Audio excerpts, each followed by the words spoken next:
সাহারি খেয়ে মসজিদ থেকে নামাজ পড়ে এসে শুতে শুতে বেশ সকালই হয়ে গিয়েছিল ঈশানদের। তাই এ বেলাতেও ঘুম ভাঙেনি বেশ দেরি করে।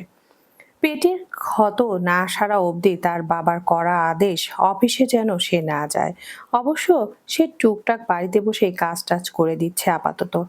আর তাছাড়া সামলে নেওয়ার জন্য বাবা চাচারা আছেই। এখন তো আবার নয়নও আছে। ঈশানের যখন ঘুম ভাঙে তখন বেশ বেলা। যথারীতি পুরো রুমে কোথাও তিতিরের ছায়া দেখতে পেল না সে। সকাল সকাল হুট করে মেজাজ বিগড়ে গেল। মেজাজ বিগড়ে যাওয়ার আবার নিজের উপরই ক্ষিপ্ত হলো সে। ঘুম ভালো হয়েছে, কারোর ডাকাডাকিতে ভাঙেনি। আবহাওয়া ঠিকঠাক, শরীরও তাই। তাহলে আচমকা খারাপ মেজাজ খারাপ হওয়ার কারণ কি থাকতে পারে? হিসেবে মিলল না তার। ওপর থেকে কমফোর্টারটা সরিয়ে বেশ নিচে নেমে যাওয়া কালো রঙের ট্রাউজারটা টেনে উপরে তুলল। উদাম সরিয়ে যথারীতি যেমন থাকে আর কি। হাত বাড়িয়ে এসির রিমোট নিয়ে এসি বন্ধ করে ফ্রেশ হতে ঢুকলো বাথরুমে। একেবারে শাওয়ার নিয়ে বের হলো। ধীরে সুস্থে দীর্ঘশ্বাস ফেলে নিজের পেট এবং হাতে নতুন করে ব্যান্ডেজটা করে নিল। কোমরে জড়ানো আধ ভেজা তোয়ালে খুলে প্যান্ট পরে নিল। গায়ে জড়ালো একটা ব্ল্যাক টি শার্ট। ছাদে যাবে, হালকা ওয়ার্কআউট করতে হবে। বের হতেই আর চোখে তাকালো তিতিরের ঘরের দিকে। দরজা বন্ধ, ঘুমাচ্ছে হয়তো। শাওয়ার নেওয়ার ফলে যতটুকু মেজাজ ঠিক হয়েছিল আবার আচমকা সেটা তিত্তির করে বিগড়ে গেল। না, মহা সমস্যায় পড়া গেল তো। ইচ্ছে করে সজোরে লাথি মারলো দরজায়, তিতিরের দরজায়। শব্দ করে খুলে গেল দরজা। ঈশান কিন্তু মোটেও আর দাঁড়ালো না। ছোট বাচ্চাদের মতো এহেন কাজটা করেই সে নিজেই লজ্জিত। ছোটবেলায় পাড়ার অনেক বেয়ারা নাদুস নুদুস বাচ্চাদের দেখতো, যারা জিততে না পেরে থুতু দিয়ে দৌড়া। ঈশানের বিষয়টা অনেকটা সেরকমই হয়ে গেল না? ভাবতেই হতাশায় মাথা নাড়ল ঈশান। এই বয়সে এসে বাচ্চা বিয়ে করে 2-3 দিন যেতে না যেতেই নিজেও বাচ্চামো শুরু করেছে। ছাদে এসে দাঁড়াতেই চোখে পড়লো এক কোণে ঘেঁষে দণ্ডীয়মান নুরির দিকে। কারোর সাথে কথা বলছিল হয়তো। কপালে ভাঁজ পড়লো। এ সময় ছাদে কি এই কাজ এই মেয়ের? নুরি ততক্ষণে দরজার শব্দ পেয়ে ঘুরে দাঁড়িয়েছে। ঈশানকে দেখে মুখটা ফ্যাকাশে হয়ে এলো। ঝটপট ফোন কেটে ওন্নার আড়াল করলো। ঈশান এসে দাঁড়িয়েছে নুরির পাশে। গম্ভীর গলায় বলল, আমাকে দেখে কল কাটার কি হলো? তোরা কি বাচ্চা এখন, যে লুকিয়ে লুকিয়ে কথা বলতে হবে এখনো? নুরি কাচুমাচু করলো খানিকটা। ধীর গলায় বলল, কথা শেষ ভাইয়া। ঈশান আর চোখে পরখ করলো বোনকে। চোখটা রক্তিম দেখাচ্ছে। কাঁদছিলি কি? ভার্সিটি যাসনি? শরীরটা ভালো লাগলো না? নিশে একা গেছে? গাড়ি নিয়েই গেছে? ঈশান কথা বলে না, চুপ করে দেখে শ্যামবরণ মুখটা। কাঁপছে মেয়েটা। আশ্চর্য, তাকে দেখে এরা এত ভয় পায় কেন? পায় না একমাত্র তিতিরটা। বোন থাকতেই পায়নি। মুখে মুখে তর্কে পিএইচডি, এখন তো আবার বউ হয়েছে। ভুল বুঝে আরো শক্তপোক্ত মানসিকতার বউ যাকে বলে। অবশ্য ভুল বোঝেনি, বোঝানো হয়েছে। সে কাজটা স্বয়ং নিজে নিজ হাতেই করেছে। নুরি তখনও মাথা নিচু করে মেঝেতে পায়ের আঙ্গুল খোটাচ্ছে। তুই কি কিছু বলতে চাস? ঈশানের প্রশ্নে চকিত হয় নুরি। তাকায় ভাইয়ের দিকে, দুদিকে মাথা নাড়ে সজোরে। বোঝায় চায় না বলতে। ঈশান দীর্ঘশ্বাস ফেলে, হতাশ হয় যেন। গম্ভীর গলায় বলে, নাইম কি তোর কেমন লাগে? নুরি আরেক দফায় চমকায়। কেমন লাগে মানে কি? কোন নাইম? বড় ভাইয়ার বন্ধু ওইটা? চিনেছিস তো আবার নাকি? উপর নিচ মাথাটা নিচে চিনেছে সে। কেমন লাগে? তোমার বন্ধু নিশ্চয়ই ভালো। ঈশান তীক্ষ্ণ দৃষ্টিতে তাকিয়ে তখনও, উহু, এটা জবাব নয়। আমার বন্ধু বলে নয়, তোর দৃষ্টিতে। নুরি ভেবে পায় না তাকে এসব বলার কারণ। ধীর গলায় বলে, আমি ব্যক্তিগতভাবে চিনি না বড় ভাইয়া। ওই 2-1 বার তোমার সাথে দেখেছি। তোমাদের বিয়েতে এসেছিল, আর সেদিন ড্রপ করে দিল ভার্সিটিতে। ঈশান হাতে ভর দিয়ে ছাদের প্রশস্ত রেলিংয়ে বসে। মোটেই দৃষ্টি সরায় না। গম্ভীর গলায় বলে, আর ইউ শিওর যেখানে নেমেছিলি সেটা ভার্সিটি ছিল? মুখের উপর থেকে রক্ত সরে যায় নুরির। সেদিন সে ভার্সিটির সামনে নামেনি। আদৌতে সেদিন তো ভার্সিটিতেই ছিল না। নাইম ভাই তার মানে বলে দিয়েছে ঈশানকে। মনে মনে মেজাজ হারায় নাইমের উপর সে। কিছু হলে চুপ করে কি হলো? চুপ করে আছিস যে? ওটা ভার্সিটি ছিল? পরপর মনে মনে সব কথা সাজিয়ে নিল নুরি। বেশ দৃঢ় গলায় বলতে চাইলো, ভার্সিটির সামনে কোনো ছেলে গাড়ি থেকে নামছি দেখলে সিনিয়ররা র‍্যাগ দেয় ভাইয়া। ঈশানের কুঞ্চিত ভুরুজোড়া প্রশ্নসূচক ভাবে উপরে তোলে। আমার বোনদের র‍্যাগ দেয় কারা? সিনিয়ররা আছে কিছু। আমাকে বা বড় আপুকে কখনো কিছু বলেনি, যদি বলে আর কি। নুরি মাথা নিচু করে ফেলে, কণ্ঠ খাদে ততক্ষণে। ঈশান কুর হাসে নিঃশব্দে। নাইন খুব ভালো ছেলে, আমার বন্ধু, আমি চিনি, জানি। এতদিন ওকে নিয়ে আমার আলাদা পরিকল্পনা ছিল, এখন নেই। পরিকল্পনাটা সাজিয়ে ওকে হার্ট করতে চাচ্ছি না, ঠকাতেও চাচ্ছি না। বেস্ট ফ্রেন্ড ও আমার, ভরসাও করে। ওকে ঠকানো উচিত না, কি বলিস? নুরি ঈশানের কথার আগাগোড়া কিছুই বুঝতে পারছে না। কিছু বলতে যাবে তার আগে শব্দ করে বেজে উঠল সেলফোনটা। ঈশানের দিকে ভয়াত্ম তাকিয়ে দ্রুত সাইলেন্ট করলো ফোনটা। ঈশান বুকে আড়াআড়ি হাত গোজা। রিসিভ কর, ইটস ওকে। অপ্রস্তুত হাসে মেয়েটা, সেভাবেই বলে রং নাম্বার। তবে বারবার বেজেই যাচ্ছে কল। ঈশান আবার একই স্বরে বলল, ধর, রং নাম্বার হোক। বেচারা তো জানে না কলটা রং মানুষের কাছে এসেছে। নুরি কাঁপা কাঁপা হাতে চতুর্থবারে রিংয়ে ধরলো কলটা। ওপাশ থেকে শোনা গেল কারোর উদ্বেগ মাখা কণ্ঠ, নুরি, এই রাগ করেছো শোনা, আম সরি, আর চেঁচাবো না। ইয়াজের কণ্ঠ। নুরির গলা শুকিয়ে আসে, তাকায় একবার ঈশানের দিকে, ভাইয়ের দিকে তাকিয়ে হাসার চেষ্টা করে। ঈশানের তীক্ষ্ণ দৃষ্টি তার আত্মা অব্দি চলে গিয়েছে। মিনমিন করে বলল, রং নাম্বার বললাম তো, আর একবার কল করলে আমার ভাইকে বলে দেবো বললাম। ওপাশের মানুষটা কি বুঝলো কে জানে, হয়তো টের পেল নুরির সামনে কারো অস্তিত্ব।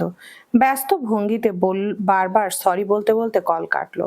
নুরি কল কেটে ভাইয়ের দিকে তাকিয়ে সন্তুষ্টির হাসি হাসলো এক প্রকার। দেখলে, রং নাম্বার। ও, ঘরে যা। নুরি মাথা নাড়িয়ে যাওয়ার জন্য ঘুরতে কানে আসে ঈশানের অস্বাভাবিক ভারী কণ্ঠস্বর। দেওয়ান বাড়ির মেয়ে তোরা, নিজের সম্মান থেকে শুরু করে চরিত্র সব হেফাজতে রাখতে শিখতে হবে। পোশাকে ঔদ্ধত্য থাকা যাবে না, আর না তো চরিত্রে দাগ। নজর হবে উপরের দিকে, যা করবি হাজারবার ভেবে। মিথ্যা বর্জন করবি। বিপদে পড়লে আমরা মনে করি মিথ্যা আমাদের বাঁচাবে, সত্যি কি তাই? মিথ্যা দিয়ে মিথ্যা ঢাকতে একটা সময় চাইলেও আর সত্য বলতে পারবি না। নুরি ঘুরে তাকায় ভাইয়ের দিকে, মিনমিন গলায় বলে, আমি কি করলাম ভাইয়া? ঈশান হাসে সামান্য, এবার গলা নামায় এবার গলা নরম করে। ভাই হিসেবে বলাটা কি দোষের? না না, তা কখন বললাম। মাথায় রাখবি তাহলে, যা ঘরে যা। নুরি আর দাঁড়ায় না, কম্পিত পায়ে নেমে আসে ছাদ থেকে। ঈশান দীর্ঘশ্বাস ফেলে ফোন করে কাউকে। কাজ হয়েছে? না স্যার, লোকেশন এই দেশে নয় তো। কোথায় দেখায়? কোথায় বলতে পরশু সিঙ্গাপুরে শো করছিল, তারপর আবার of. Third try. Try hard. Phone রাখে ঈশান। সত্য মিথ্যা দ্বিধাদ্বন্দ্বের বেড়াজালে জড়িয়ে আছে সে, সাথে তার আর তিতিরের এই অনাকাঙ্ক্ষিত দাম্পত্য। রুষা কলের উপর কল করে যাচ্ছে, কল তুলছে না সে। এ পর্যন্ত 8টা নাম্বার কল লিস্টে রাখলো সে। তিক্ত বিরক্ত সে এই মেয়েটার উপর। মেয়েটা অত্যন্ত ধূর্ত, তাকে অব্দি প্রায় মাত দিয়ে দিচ্ছিল। ঠিক ঈশানের পরিকল্পনা ধরে ফেলে বিয়েটা ভেঙে দিল। ঈশান কুর হাসে। তার ফোন আসা তিতিরের ফেক ছবিগুলো বেশ নিখুঁতভাবে তৈরি। সেটা তৈরি করতে পারার কারণটাও স্পষ্ট। দেশে এহেন কাজ করা হয়নি, যা হয়েছে বিদেশের মাটিতে। তবে সেও কম যায় না। ঈশান আরশাদ দেওয়ানকে 4 বছর ধরে ঠকাবে কেউ, তাও রুষার মতো মেয়ে? এ হয়? শব্দ করে হেসে ফেলল ঈশান। তবে কোনো দাবার শেষ চালটা দিতে পারছে না সে। তার কারণও অবশ্য বেশ দীর্ঘ। জোরে জোরে আকাশের দিকে চোখ বুজে শ্বাস নেয় ঈশান। সবার আগে সাজিদকে জানাতে হবে বিষয়টা। এখন এদিকটা একা সামলানো অনেকটা রিস্কি। তিতিরটাকে সেদিন আচমকা কথাটা ভু- বলে ভুল করেছে, এক বিশাল ভুল। আহাম্মক বনে যায় কথাটা ভাবলে। রুষাকে সে ভালোবাসে, তার সাথে কোয়ালিটি টাইম স্পেন্ড, তাও হোটেল রুমে। হেসে ফেললো ঈশান, বিড়বিড়িয়ে উচ্চারণ করে, ফাক ম্যান, আমি এত ইডিয়েট হলাম কবে থেকে, তাও ওইটুকু বাচ্চা মেয়ের কিছু হবে এই ভয়ে। Am I in love, damn you. চুরির দোকানে ঘুরে বেশ কয়েক জোড়া চুড়ি পছন্দ হলো নিশির। বাড়িয়ে ধরলো নিয়াজের দিকে। নিয়াজ একগাল হাসলো। 1 ডজন নিজের হাতে নিয়ে বাকিগুলো দোকানিকে দিল সুন্দর মতো প্যাক করে দিতে। নিজের হাতেরটা সযত্নে পরিয়ে দিল নিশির ফর্সা হাতে। খানিকটা ঘেঁষে এসে গলায় নামালো। আমার তো ওই হাত দুটোই কষিয়ে চুমু খেতে ইচ্ছে হচ্ছে ময়নার মা। খাবো? নিশির চোখ রাঙায়। কতবার বলেছে তাকে এইসব নামে না ডাকতে, অথচ অসভ্য লোকটা শুনলে হয় তার কথা। নিশি তাকে সময় দিতে বলে, বিধায় নেয়াজের এই যুক্তি। তুমি বলো তো তাহলে, চাকরি বাকরি ছেড়ে দিয়ে এখানেই চলে আসি। তোমার বাপের থেকে জমি যৌতুক নেব, সেখানে হাল চাষ করবো, বছর ঘুরতেই ল্যাকটা একটা বাচ্চা কাচ্চা হবে। তুমি সেগুলো মানুষ করবে, আর 3 বেলা কোমরে কাপড়ের আঁচল গুজে আমার জন্য খেতে ভাত নিয়ে যাবে। গামছায় বেঁধে। আমি লুঙ্গি ভাঁজ করে গামছা দিয়ে টপ টপ করে গড়িয়ে পড়া ঘামটুকু মুছে ভাত খাবো। সন্ধ্যা হলে ঘরে ফিরবো। হালি হালি বাচ্চা কাচ্চাগুলো জেগে ধরবে মৌমাছির মতো। ঠিক আছে না? নিশি আগে রাগ করতো, এখন রাগ হয় না, হতাশ হয়। লোকটা এত বেশি কথা বলে, এই যেমন এখনো এত মানুষের সামনে ময়নার মা ডাকছে। একটা মান সম্মান তো আছে নাকি? কি হলো ময়নার মা? আরেকবার এটা বলে ডাকলে ব্রেকআপ। নিয়াজের মুখটা চুপসে যায়। দোকানিকে হতাশ চোখে ইশারা করে চুড়িগুলোর দাম বলতে বলে। ভাই বুঝলেন, মেয়ে মানুষ ক্ষণে ক্ষণে ভোল পাল্টায়। এই যে দেখছেন, ছেলে বন্ধু ছিল বন্ধুর বোন, ছোট থেকে পাগল আমার জন্য। ওদের বাড়ি গেলে শার্টের কিনারা ধরে ঘুরঘুর করতো। বছর পাঁচেক ধৈর্য ধরে পটিয়েছে, তখন ধমক দিলে কেঁদে কেটে একাকার। এখন দেখুন, যেই পটে গেছি অমনি। ছিল ক্যাপসিকাম মরিচ, এখন হয়ে গেছে বিন্দি মরিচ। তফাৎ বুঝলেন? দোকানি মিটিমিটি হাসছে। নিশি অগ্নি দৃষ্টিতে তাকিয়ে আছে নিয়াজের দিকে। নিয়াজ সেদিকে তাকিয়ে দাঁতের জিভ কাটলো সুন্দর মতো। হাতটা ধরলো নিশি। রাগ করে না যান, মজা করলাম তো। অন্য সময় হলে হাত মোটেও ধরতে দিত না সে, এখন অবশ্য সেটা করলো না। রাগ চাপা দিয়ে নিয়াজের দু হাতের মাঝে বেরো বেরোচ্ছে ভিড়ভাট্টা থেকে। রমজান শুরু হতে না হতে মার্কেটে মানুষের আনাগোনা, পা ফেলা দুষ্কর। নিয়াজ একটা মানুষেরও স্পর্শ লাগতে দিল না নিশির গায়ে। বেরিয়ে এলো মার্কেট থেকে। আর কিছু লাগবে হু? নিশি ভেবেছিল রাগ করবে এখন, কিন্তু আশ্চর্যজনকভাবে তার রাগ হচ্ছে না। এই মানুষটার যত্নে বরাবরের মতোই সে কাবু। তিতিরের জন্য কানের দুল নেব, চলো। তিতির প্রায় ঘন্টাখানেক হলো অপেক্ষা করছে একটা কফি শপে। দোকানটা নিয়াজের পরিচিত, সেখানে অপেক্ষা করছে সে। এসেছিল নিশির সাথে। নিয়াজ তাকেও নিয়ে যেতে চাচ্ছিল। আচমকা মাথা ঘোরায় নিয়ে এসে বসায় এখানে। নিশির মজাটা নষ্ট করতে চায়নি সে, বিধায় খানিকটা সুস্থ লাগার পরে নিয়াজ আর নিশিকে পাঠিয়ে দেয় মার্কেটে। সে অপেক্ষা করছে। রোজার দিন সুতরাং রেস্তোরাঁয় দু একজন সনাতন ধর্মের কাস্টমার ছাড়া মুসলমানদের আনাগোনা কম। যারা আছে তারা অবশ্য ছোট বাচ্চাদের নিয়ে বসা, তাদের খাওয়াচ্ছে মূলত। তিতির মোটেও বিরক্ত হচ্ছে না। রেস্তোরাঁর পরিবেশটা বেশ সুন্দর। দোতলায় সে যেখানে বসা, সেখান থেকে চমৎকার আশেপাশের ভিউ দেখা যাচ্ছে। রোজানা থাকায় একটা ক্যাপাচিনো নেওয়া তার সামনে। ধীরে সুস্থে চুমুক দিচ্ছে সেটায় তিতির। হঠাৎ একটা মিষ্টি মেয়েলি কণ্ঠে ফিরে তাকালো তিতির। একজন অতি সুন্দরী রমণী দাঁড়িয়ে। বয়স ঠাহর করতে পারলো না ঠিকঠাক। 25-এর নিচে কোনোভাবেই হবে না। অবশ্য বয়সের ভাঁজ নেই শরীরে, মুখে কোথাও। সে একদম চিনতে পারলো না, তবে তার নাম নেওয়া সৌজন্যমূলক হাসলো। মেয়েটা হয়তো তাকে চেনে। মেয়েটা এগিয়ে এসেছে ততক্ষণে। কড়া পারফিউমের গন্ধ এসে নাকে লাগছে। পরনে আট shirt, purple colour three piece. চোখের বড়সড় সানগ্লাসটা মাথার উপরে তোলা। জামার সাথে মিলিয়ে গাঢ় লিপস্টিক, পাতলা ঠোঁট জুড়ে। পিঠ অব্দি পাতলা স্ট্রেট করা চুলগুলো বড্ড ঢিলে করে ক্লাচার লাগানো। মেয়েটির পোশাকে আভিজাত্য ছায়া স্পষ্ট। বসতে পারি? মেয়েটার মিহি কণ্ঠ কানে আসতেই তিতির মৃদু শব্দে হেসে মাথা নাড়ালো। প্রায় সঙ্গে সঙ্গে চেয়ার টেনে বসলো সে। হাতের ডিওরের ব্যাগটা টেবিলে রাখতে রাখতে কফির দিকে তাকিয়ে বলল, মান্থলি সাইকেল। অপ্রস্তুত হাসলো তিতির। অচেনা মানুষ আচমকা এসে এহেন প্রশ্ন করলে কতটুকু স্বতঃস্ফূর্ত থাকা যায়? অবশ্য দোষ তারও আছে। ক্যাপুচিনোটা নেওয়া উচিত হয়নি। হালকা ঘাড় নাড়ালো জি। আমাকে চিনতে পারলে না তাই না? সরি, কিন্তু চিনতে পারেনি। মেয়েটা অমায়িক হেসে হেলান দিয়ে বসতে বসতে বলে, প্রথমে আমিও চিনতে পারিনি, পরে অনেকক্ষণ তাকিয়ে থাকার পর পারলাম। সম্ভবত সেদিন তোমার সাথে আমার কথা হয়েছিল, মনে নেই ঈশানের ফোনে? থমকায় তিতির। মেয়েটার হাস্যোজ্জ্বল মুখটা পরক করে অস্ফুট স্বরে বেরিয়ে আসে মুখ থেকে একটা নাম, রুষা। রুষা হাসে, মাথা ঝাঁকায়। যাক, চিনেছ তাহলে। তিতিরের বুকের ভেতরটা ততক্ষণে দুমড়ে মুচড়ে উঠেছে। খেয়াল করলো শ্বাস নিতে কষ্ট হচ্ছে। কোনো এক দুঃস্বপ্নের মুখোমুখি সে হয়েছে এখন। দম আটকে এলো। তারপর পলক ফেলতে ভুলে গেছে সে যেন। প্রথমে কলে তোমার চেহারা মনে করতে না পারলেও এখানে দেখে পেরেছি। তোমাদের ফ্যামিলি ফটো দেখিয়েছিল ঈশান। ওখানে তুমি বেশ ছোট ছিলে তো, তবে চেহারায় বেশ এখনো। যুক্তিটা মোটেও বিশ্বাসযোগ্য মনে হলো না তার কাছে। কি করা উচিত, তার কি বলা উচিত? একবার নজর বুড়ালো বসারত রুষার পুরো শরীরের দিকে। শিরশির করে উঠল তার শরীর। বুকে চিনচিনে ব্যথা অনুভব হলো। এই সেই শরীর যাকে কিনা তার স্বামী স্পর্শ করেছে। এর জন্যই এত কিছু। তিতির নিজেকে ধাতস্থ করলো সময় নিয়ে। ও, আমি চিনতে পারিনি আপনাকে, আসলে দেখিনি কখনো। It's okay. তোমার বাড়ির সবাই আমার কথা জানে, তুমি জানতে না? আমি বাড়িতে থাকি না খুব একটা, ছুটিতে এসেছি তাই শোনা হয়নি। এবারও হাসলো রুষা। তিতির গভীর চোখে দেখছে মেয়েটাকে। মেয়েটা সত্যি সুন্দর, তার থেকেও কি কি জানি হবে হয়তো। মেয়েটার প্রতি আচমকা এক আকাশ সমান বিতৃষ্ণা কাজ করলো তার।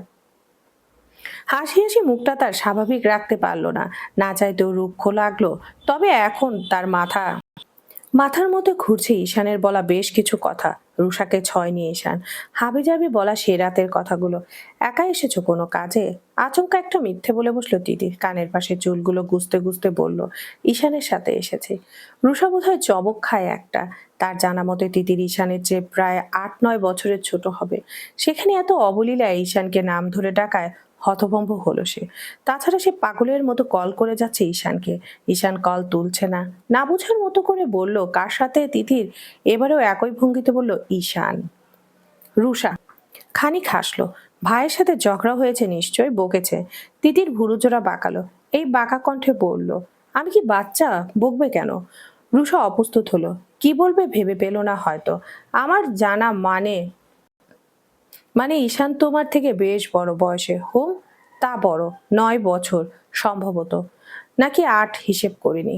রুষার মুখের এতক্ষণের হাসি এবার বিলীন হলো। আশেপাশে তাকালো, তিতিরের দিকে ফিরে বলল, ঈশান কোথায়? তিতির আলগোছে ততক্ষণে কল দিয়েছে নিয়াজকে। নিয়াজ কলে আছে প্রায় 2 মিনিট। মেয়েটা যে রুষা এটা তার হতভম্ব মাথায় ঢোকার পরই কি মনে করে কলটা করেছে নিয়াজকে, এর কারণ জানা নেই তিতিরের। নিয়াজও বুঝদার মানুষ একটা। কি সুন্দর রুষার কণ্ঠ শুনে চুপ করে আছে। নিয়াজের পাঠানো ছোট্ট মেসেজটা পড়ল তিতির। রুষার কোনো কথা বিশ্বাস করতে স্পষ্ট না করা, সে এসে আজ সব বলবে মেয়েটার সম্পর্কে। তিতির আর চোখে মেসেজটা পড়ে রুষার দিকে মুখ তুলল। চুড়ি কিনতে গেছে আমার জন্য। তিতির কথায় রুষা বড় বড় চোখ করে তাকায়। ঈশান গেছে চুড়ি কিনতে, তবে নিজেকে বুঝিয়েও ফেলে সঙ্গে সঙ্গে, বোন হয়, বাচ্চা মেয়ে বায়না করেছে হয়তো। এদিকে এক মার্কেটের বাথরুম জোনে এসে হা করে ফোন লাউডে দিয়ে নিরাজ শুনছে তিতির আর রুষার কথোপকথন। সে ছুটে যেতে পারছে না মেয়েটার কাছে। নিশি বাথরুমে গিয়েছে, তখনই কলটা এসেছে। এই অবস্থায় কি করে যায়? তিতিরের কথাটা বলা শেষ হতে দুটো মেসেজ করে ঈশানকে। ঈশান তখন বাইক নিয়ে বের হচ্ছে সবে, গন্তব্য নিয়াজের বাড়ি। তবে আচমকা নিয়াজের মেসেজে থতমত খায় সে। তার জানা মতে তিতির তো বাড়িতেই, মার্কেটে গেল কখন? ঈশান ব্যস্ত হয়ে বাইক ছুটায় সেদিকে। রুষা খানিকক্ষণ গভীরভাবে পরখ করে তিতিরকে। স্বর্গের অপসরী মেয়েটা, জীবন্ত মানুষ বলে মনে হয় না। এত সুন্দর কথাবার্তা এমনই কঠিন নাকি ইচ্ছে করে করছে বুঝতে পারল না সে। ঈশান তোমার সাথে? তিতির এমন ভঙ্গি করলো যেন প্রশ্নটা করে ভুল করে ফেলেছে রুষা। হ্যাঁ। হবে না? কার সাথে হবে? আমি কল করেছিলাম, ব্যস্ত হয়তো। কই না তো। রুষার মুখ কালো হয়, মাথা টান টান করে ওঠে। কল করে আসতে বলো ওকে, ওর সাথে আমার কথা আছে। আপনি করুন। গেল গেল সবে, এখনই কল করে আসতে বলবো? রোজা রেখে ওকে অতটা ঘোরাবো? একেবারে আসুক তখন না হয়। রুষা সে আক্ষেপ করে না, রুষা সে অপেক্ষা করে না। নিজের ফোন বের করে কল করে ঈশানকে, কল তোলে না। টানা 6 বার কল করে থামে মেয়েটা। রাগে চোখ ইতিমধ্যে লাল হয়ে গেছে। তিতির নিজের বিচক্ষণ নয়নে দেখছে সেসব। এর মধ্যে সপ্তমবারের কলে সুন্দর একটা রোবোটিক্স মেয়েলি কণ্ঠ ভেসে এলো। আপনি যে নম্বরে কল করেছেন তা এই মুহূর্তে ব্যস্ত আছে। শুনশান রেস্তোরাঁর ফোনে ওপাশের শব্দ বেশ স্পষ্ট কানে এলো তিতিরের। ব্ল্যাক লিস্টে ফেলা হলো নাম্বারটা। বুঝতে বাকি রইল না তিতিরের। মনে মনে হাসি পেল খুব। রুষার মুখটা দেখার মতো। মেয়েটাকে কেমন একটা ডেসপারেট দেখাচ্ছে। তিতির কাটা খায় নুনের চিটা দিল এবার। খুব নরম গলায় বলল, আপনাদের মধ্যে ঝামেলা হয়েছে? রুষা জোর করে হাসলো। তিতির আগ বাড়িয়ে বলল, আমি কল করে আসতে বলি কেমন? রুষার জবাবের অপেক্ষা করলো না সে, কল করলো ঈশানকে। রুষাকে আশ্চর্য করে দিয়ে একবারে রিং হওয়ার সাথে সাথে কল তুললো ঈশান। অবশ্য মোটেই আদুরের কিছু বলল না, রামধনুক দিল মেয়েটাকে। না বলে কোথায় গিয়ে বসে আছিস গাধা? বাড়ির সবকটা এক একটা অবাধ্য। কতবার বলেছি একা একা না বের হতে। আমি একা আর কতদিকে সামলাবো? পাগল হব আমি। নিজে রুষার মতো বোকামো একদম করেনি। সাউন্ড বেশ কমানো, কণ্ঠ শোনা গেলে কি বলেছে সেটা মোটেও দূর থেকে শুনতে পাওয়া যাচ্ছে না। তিতির মিহি গলায় বলল, আমার চুড়ি কিনেছো? ঈশান বাইক চালাচ্ছিল বেশ স্পিডে। তিতিরের এমন কামুক কণ্ঠে তুমি ডাক শুনে বাইক টালমাটাল হলে কোনো মতো সামলে নিল, ধমকের সুরে বলল, হোয়াট ননসেন্স! কোথায় তুই? চুড়ি পাওনি? ঈশান কতবার বলেছি ওই চুড়িটা আমার চাই, ওটা ছাড়া সামনে আসতে পারবে না। কিন্তু নিয়াজ ভাই জানে কোনটা, ওটাই চাই আমার, জলদি এসো। তিতির ফোন কেটে দেয়। ফোনের ওপাশে রেখে যায় এক কিংকর্তব্য বিমূঢ় পুরুষকে। বাইক চালাতে পারছে না সে। সাইড করে ফাঁকা রাস্তায় বুকের ভেতর কেমন দ্রিম দ্রিম শব্দ হচ্ছে। তিতির কি নেশা করেছে, নাকি আবার জ্বর টর এসেছে? সজ্ঞানে নাম ধরে তুমি ডাকছে। ভাবতেই শিরদাঁড়ান বেয়ে শিহরণ নামলো তার। নিয়াজ জানে মানে? নিয়াজ শেখাচ্ছে এসব তার মানে? কঠিন মুখে ঈশান কল করে নিয়াজকে। Call waiting. মহা সমস্যায় পড়লো। তবে প্রায় সঙ্গে সঙ্গে মেসেজ এলো নিয়াজের নাম্বার থেকে। ভুরু জোড়ার মধ্যে সরু ভাঁজ ফেলে দ্রুত হাতে টাইপ করলো নিয়াজকে। কি ঢোকাচ্ছিস তিতিরের মাথায় তুই? আমি বাঁচাচ্ছি তোকে, হেয়ালি করবি না স্টেট বল। মার্কেটে লোকেশন দিল নিয়াজ। এখনই চলে আয়, তোর বউয়ের জন্য চুড়ি কিনে রেখেছি, নিয়ে দে ওকে। আমার টাকা পয়সা নেই, আছে কিন্তু তুই ছোট লোক, ডিভোর্স হবে, অন্তত একটা গিফট দে মেয়েটাকে। সারা তিতির কোথায়? আয় এখানে, চুরি নিয়ে যা, প্লাস বইয়ের লোকেশন। ঘর ভাঙতে না চাইলে দ্রুত আসতে হবে দেওয়ান বাবু। এক্স এসে বসে আছে। ঈশান মুখ কুচকায়। লোকেশন এখান থেকে বাইকে 20 মিনিটের পথ আরো। ও আসছে আপু, খুঁজে পায়নি চুরি, একটু সময় লাগবে। রুষার ধৈর্যের বাঁধ ভেঙেছে ততক্ষণ। রাগে মাথা ফেটে যাচ্ছে তার। ওষুধের সময় কি হয়ে এসেছে? এসেছে বোধ হয়। ব্যস্ত হাতে ব্যাগ হাতড়ে ওষুধ বের করে খেয়ে নিল। কেমন উদ্ভত্ত দেখাচ্ছে মেয়েটাকে। কি একটা ইঞ্জেকশন পুশ করলো হাতের রগে। তিতির বড় বড় চোখ করে তাকিয়ে আছে। ভয় হচ্ছে সামনের মেয়েটাকে ওর। কেমন একটা সাইকোপ্যাথ লাগছে চোখ মুখ। তবে দিন দুপুরে আজও ভয় পেলে চলে? চোখ মুখ শক্ত করে বসে রইল। রুষা কপট হাসলো এবার। ঈশান আমার ফোন ধরলো না কেন হো? তিতি নির্বিকার তাকিয়ে রয়, যেন বুঝতে চাইছে সে কি করে জানবে। রুষার গলা এবার আগের থেকে আরেকটু ভারী শোনায়। তোমার কল ধরলো, আমারটা কেন ধরলো না? তিতিরের মাথায় আবার কি একটা ভর করলো। রুষা যেন কোনো জোক শুনিয়েছে এমন ভঙ্গিতে হেসে ফেললো শব্দ করে। রুষা ঘাড় বাঁকিয়ে তাকালো। স্বাভাবিক লাগছে না তাকে একদম তিতিরের। হাসি থামিয়ে ঝুঁকে এলো টেবিলের উপর, হাত ঠেকিয়ে শীতল গলায় বলল, বিয়ে করা বউয়ের সাথে বান্ধবীর তুলনা করাটা কি ঠিক আপু? রুষা সঠিক শুনলো কিনা বোঝা গেল না। তবে তার মুখের দিকে তাকাতেই রক্তশূন্য মুখটা দেখা গেল। গলায় জড়িয়ে এলো রুষার, কাপা কাপা গলায় বলল, কক কক কক, কি বললে? তিতির কপট মায়া দেখিয়ে হেসে হাসলো। জানেন না কেমন বন্ধু আপনার? মৌলমানিল্য বোধ হয় হয় একটু বেশিই হয়েছে, না হলে বিয়েতেও তো দাওয়াত দিল না। রুষা শব্দ করে উঠে দাঁড়ালো চেয়ার থেকে। এক প্রকার চিৎকার করে উঠল, কে বিবাহিত? ঈশান আর আমি। জানতেন না বুঝি? রুষা হতবিহ্বল হয়ে তাকিয়ে আছে। আশেপাশের মানুষ অনেকেই হা করে তাকিয়ে আছে ওর এমন উদ্ধত্ত রূপ দেখে। তিতির ব্যস্ত হয়ে বসতে বলল রুষাকে। রুষা বসলো, ধীর গলায় বলল, মজা করছো হু? তিতির মনে মনে বিরক্ত হয়। যাকেই বলে সেইভাবে এটা মজা। আশ্চর্য, কাবিননামা দেখাতে হবে। তিতির অবিশ্বাস্য কাজটা করেও ফেললো। লয়ারের কাছে যাওয়ার জন্য কাবিননামার ছবি তুলে রেখেছিল। ঝটপট তুলে ধরলো রুষার সামনে। রুষা ফোনটা হাতে নিতে গেলে তিতির পিছিয়ে ফেললো হাত। দিল না রুষার হাতে। আজ 5 দিন বিয়ের, নববিবাহিতা আর কি। রুষা হাতের মুঠোয় ধরা পানির বোতলটা সম্ভবত ছুঁড়ে ফেলতে চাইছে। চোখ বন্ধ করে নিজেকে কঠোরভাবে নিয়ন্ত্রণের চেষ্টা চলছে। তবে যতটা রিয়াক্ট আশা করেছিল, কেন জানি তার মনে হলো রুষা ততটা দেখাচ্ছে না। আচমকা তার ফোন টুট শব্দ করে বন্ধ হয়ে গেল। যা, চার্জ শেষ। ওপাশে এবার থমকালো নিয়াজ। নিশি এসে পাশে দাঁড়িয়েছে কিছুক্ষণ। আচমকা তিতিরের ফোন কাটায় আতঙ্কিত হলো সে। নিশির দিকে ফিরল। তুমি দ্রুত ওখানে যাও, আমি ঈশানকে নিয়ে আসি। মেয়েটা সাইকোপ্যাথ, রাগের মাথায় এলোমেলো কিছু করে ফেললে সমস্যা। নিশি রেগে যায়, এতক্ষণ বলনি কেন, যাওনি কেন? আশ্চর্য। নিয়াজ কিছু বলার আগেই ছুট দেয় নিশি। আপু জানতেন না একদম? রুষা রক্তিম চোখ নিয়ে তাকায়। বাঁকা হেসে বলে, ভুল শুনিনি তাহলে, সত্যিই বিয়েটা হয়েছে। তিতিটা যতটা অবাক হওয়া উচিত রুষার এই কথায় ততটা হয় না। কারণ তার শুরু থেকে মনে হচ্ছিল এ মেয়ে তাকে চেনে, তাদের বিয়ের খবরটা ভালো মতো জানে। এমনকি সেদিন যখন সে কল ধরেছিল তার আগে থেকে জানতো মেয়েটা। এতক্ষণ অভিনয় করেছিল, অভিনয়ে বেশ সেরা। এই সাইটে গেলে বেশ নাম কামাতে পারবে। রূপ গুণ কোনোটাই কম নয়। মুখে অবশ্য সে প্রশংসা করা থেকে নিজেকে বিরত রাখলো। জানতেন তাহলে। রুষা আচমকা এক হাত টেনে ধরল তিতিরের। অস্বাভাবিক শক্ত করে ধরা সে হাত। তিতির ছাড়িয়ে নিতে চাইলো, রুষা ছাড়লো না। বরং কেমন একটা কণ্ঠে বলল, আমি তো আগেই ভালোবেসেছিলাম ঈশানকে। আমার কি দোষ ছিল তিতি? ভালোবাসা, তার স্বামীকে অন্য নারী। বুকের বাপাশে ছুরির আঘাত করলো যেন কথাটা। হাতটা ঝটকা টানে সরিয়ে নিল। ভালোবাসা ধরে রাখলেন না কেন? ছেড়ে গেলেন কেন? রুষা থমকায় তিতিরের কথায়। জবাব দিতে পারে না। তিতির অবলোকন করে সে স্থির মুখটা। মায়া হওয়া উচিত তার, কিন্তু হচ্ছে না কেন? এ মেয়ে তার আগে ঈশানের জীবনে ছিল, কষ্ট হয়তো এই মেয়ের বেশি হচ্ছে। একজন মেয়ে হয়ে তার সেটা উপলব্ধি করা উচিত, কিন্তু করতে ইচ্ছে হচ্ছে না তার। পাষাণ হতে মন চাচ্ছে, স্বার্থপর হতে মন চাচ্ছে। রুষার জবাব না পাইয়ে তিতির গম্ভীর গলায় বলল, আমার জন্য একজন অপেক্ষা করত। আমিও একজনকে কথা দিয়েছিলাম, তার বউ হব। আপনি আমাকে এমন একটা পরিস্থিতিতে কেন ফেললেন?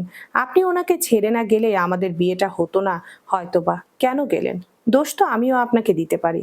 আমাকে যে চাইলো না আমি তার হতে পারলাম, আর আমি যাকে চাইলাম না সে আমার হলো। সমীকরণটা জটিল না? রুষার চোখ বজ্র কঠিন দেখাচ্ছে, হাতের মুঠো এখনো বোতলখানা শক্ত করে ধরা। তিতির না চাইতেও ইমোশনাল হলো এবার, চোখে পানি জমলো।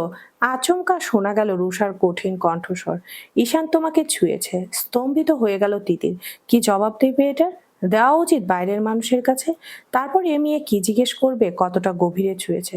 নিজের পরিস্থিতির সাথে মেলাবে তিতিরকে, নাকি করবে? তিতির সরাসরি জবাব দিল না। ছুলেই কি না? না ছুলেই বাকি, কলঙ্ক মুছতে পারবেন? এখানে ইমোশনাল কথার ধারে কাছেও গেল না রুষা। একই একঘেয়ে কণ্ঠে পুনরায় শুধালো, ছুঁয়েছে? তিতির দীর্ঘশ্বাস নিল, কঠিন চোখে রাখলো রুষার দিকে। চোখাচোখি দুই নারী। রুষার স্বরে তাল মিলিয়ে বলল, এর জবাব আমি আপনাকে দেব না। রুষা বুঝি ভয় পেল বেশ, মুখে আতঙ্ক ফুটে উঠলো এবারে। নরম কণ্ঠে শোনালো, আমার বুকের ভেতর দুমড়ে মুচড়ে যাচ্ছে, তিতির জবাব দাও। তিতির অসহায় চোখে তাকিয়ে রইল স্বামীর প্রাক্তনের দিকে। তার বুকের ভিতর দুমড়ে মুচড়ে যাচ্ছে। তার যাচ্ছে না? স্ত্রী হয়ে অন্যরারই তাদের বিশেষ মুহূর্তের সওয়াল জবাব করছে। তীব্র অধিকার বোধে তার কেমন লাগছে। কেউ কি টের পাচ্ছে? পাচ্ছে না হয়তো। আপনি ওর প্রাক্তন, আমি ওর স্ত্রী। আমি যদি আপনাকে একই প্রশ্ন করি, আপনাকে কখনো ছুঁয়েছে? রুষা সম্ভবত এই প্রশ্নের আশায় ছিল। হাতের বোতলের বাঁধন ঢিলে হলো, বোতলটা আলগোছে যত্ন সহকারে টেবিলের মাঝখানে রাখলো। হেলান দিয়ে বসলো চেয়ারে, আর আড়ি হাত ভাঁজ করলো বুকের ওপর। মুখে কঠোরতা বা মলিনতা কোনোটাই নেই আর। মুখ বেশ স্বতঃস্ফূর্ত দেখালো, হাসি হাসি মুখ। তিতিরের বুকটা ছ্যাদ করে উঠল। সম্ভব হলে এই প্রশ্নটার উত্তর সে ভুলিয়ে দিত রুষাকে। কেন করলো এ প্রশ্ন সে? রুষা কোর হেসে জবাব দিল, যদি বলি হ্যাঁ, যতটা ভাবছো তার থেকে গভীরভাবে ছুঁয়েছে। তিতিরের শরীর শিথির হয়, কেমন বলহারা হয়, মনে হয় শূন্যে আছে সে। কান ঝনঝন করে ওঠে। এতক্ষণ ধরে বুকের ভেতর যতটুকু আশা ভরসা ছিল সব শব্দ করে খান খান হয়ে গেল যেন। মাথা চক্কর দিল, বমি বমি লাগছে। বমি করে দিতে পারে খুব সম্ভব। রুষা পানির বোতল এগিয়ে দিল সহানুভূতি স্বরূপ। তোমাদের বিয়ের দিনও আমার সাথেই ছিল সারাদিন, জানো, আমরা একসাথে। চুপ করুন দয়া করে। তোমার জানা উচিত দিদি, আমাদের ভালোবাসার। আমার যা জানার জেনে গেছি আমি। আপনি থামুন দোহাই লাগে। রুষা মুখটা মলিন করে থামে, চোখে মুখে কৃত্রিম সহানুভূতি উপচে পড়ছে। তিতির তীক্ষ্ণ দৃষ্টিতে দেখলো সে জ্বালাময়ী লোক, তবে পরোয়া করলো না, মনকে তৎক্ষণাৎ শক্ত করে ফেললো। বাইরের প্রকৃতির দিকে তাকিয়ে জোরে জোরে শ্বাস ফেললো। মিলেই তো গেল সব। ঈশানের প্রথম রাতের কথা আর রুষার আজকের কথা কোনো ভুল নেই, একদম নেই। দ্বিতীয় রাতের কথা বোধহয় তার দেহে মত্ত হতে, তাকে ওই কথায় কাবু করতে, যাতে তিতির আবেগে পড়ে সমর্পণ করে নিজেকে। হুহ, হাসি পেল তিতিরের। সেও বেশ বোকা, বিশ্বাসী করে ফেলেছিল প্রায়।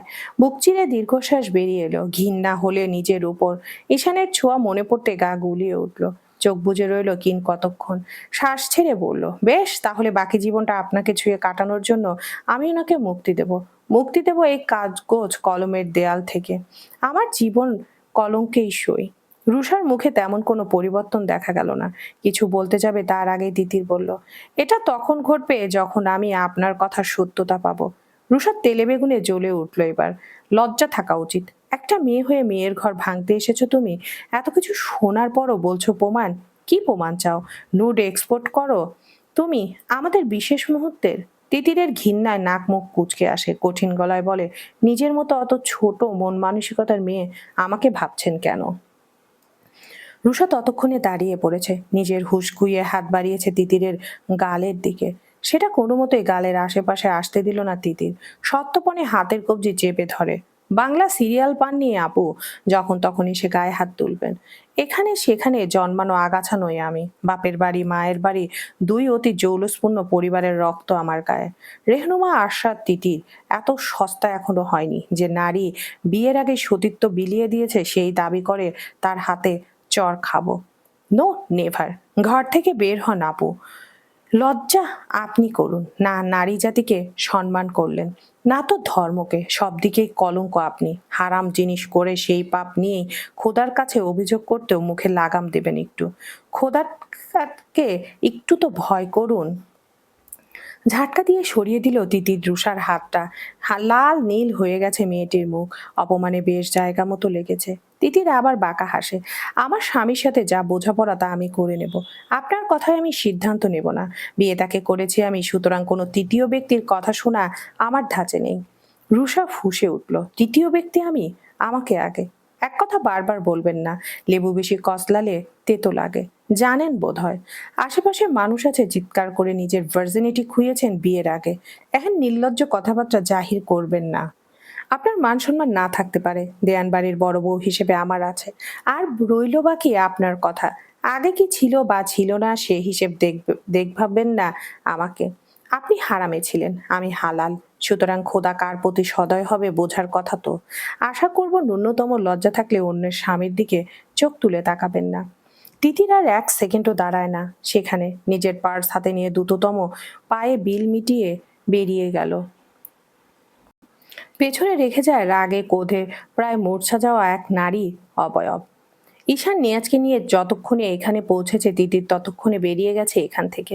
ভেতরে এসে রুষাকে বা তিতিরকে কাউকে দেখতে পেল না ঈশান। দরদর করে ঘামছে ছেলেটা, নিশিকেও দেখতে পাচ্ছে না। নিয়াজ দ্রুত কল করে নিশিকে, নিশি এসেও পায়নি তিতিরকে। রুষাকে সে চেনে না বিধায় এখানে রুষা ছিল কিনা বলতে পারছে না সে। সিঁড়ি দিয়ে নামতে যাবে তখন ব্যস্ত হয়ে উঠতে দেখা গেল নিশিকে। মেয়েটার চোখ মুখ কেমন শুকিয়ে গেছে। সে এতক্ষণ নিয়াজের সাথে ছিল, এসব চিন্তা এক নিমিষে ভুলে গেল ভাইকে দেখে। ঝরঝর করে কেঁদে ফেললো, ভাইয়া বারবিকে পাচ্ছি না তো। ঈশানের রুহু আত্মা সব শুকিয়ে এসেছে, ব্যস্ত হয়ে তাকালো নিয়াজের দিকে। তুই হেয়ালি না করে আসতে পারিসনি? নিয়াজের মুখও চূড়ান্ত গম্ভীর, অপরাধ বোধে ছেয়ে গেল। নিশির কথা বলতে পারলো না। বন্ধুর দিকে অসহায়ভাবে তাকিয়ে বলল, আমি শোনার 5 মিনিটের মাথায় নিশিকে যেতে বলি। ঈশান ভুরুক জোড়া কুঁচকে ফেলে, নিশির দিকে তাকায়। ও আলাদা ছিল কেন? নিশির চোখের পানি মুছে বারবার ওড়নাতে মাথা নিচু করে ফেলে, ফুপিয়ে ফুপিয়ে জবাব দেয়, ভাইয়া ওর মান্থলি প্রবলেমের সময় খুব প্রবলেম হয়, মাইগ্রেন বাড়ে, পেট ব্যথার সাথে সেন্সলেস হয়েও যায়, বমি করে ভাসিয়ে ফেলে। ঈশানের বুকের ভেতর ধক ধক করছে। বোনকে কঠিন গলায় বলে, তাহলে বের হতে গেলি কেন হো? আমি না করেছিলাম ওর কিছু পার্সোনাল জিনিসপত্র লাগতো, আমি বলেছিলাম আমিই নিয়ে আসবো, তোমাকেও বলতে বলেছিলাম, তা ও রাজি হলো না। মার্কেটে ঢোকার সাথে সাথে মাথা ঘুরে যায় ওর। নিয়াজ ভাইয়ের সাথে দেখা হয়, আমরা ওকে এখানে আনি নিয়াজ ভাইয়ের পরিচিত বলে।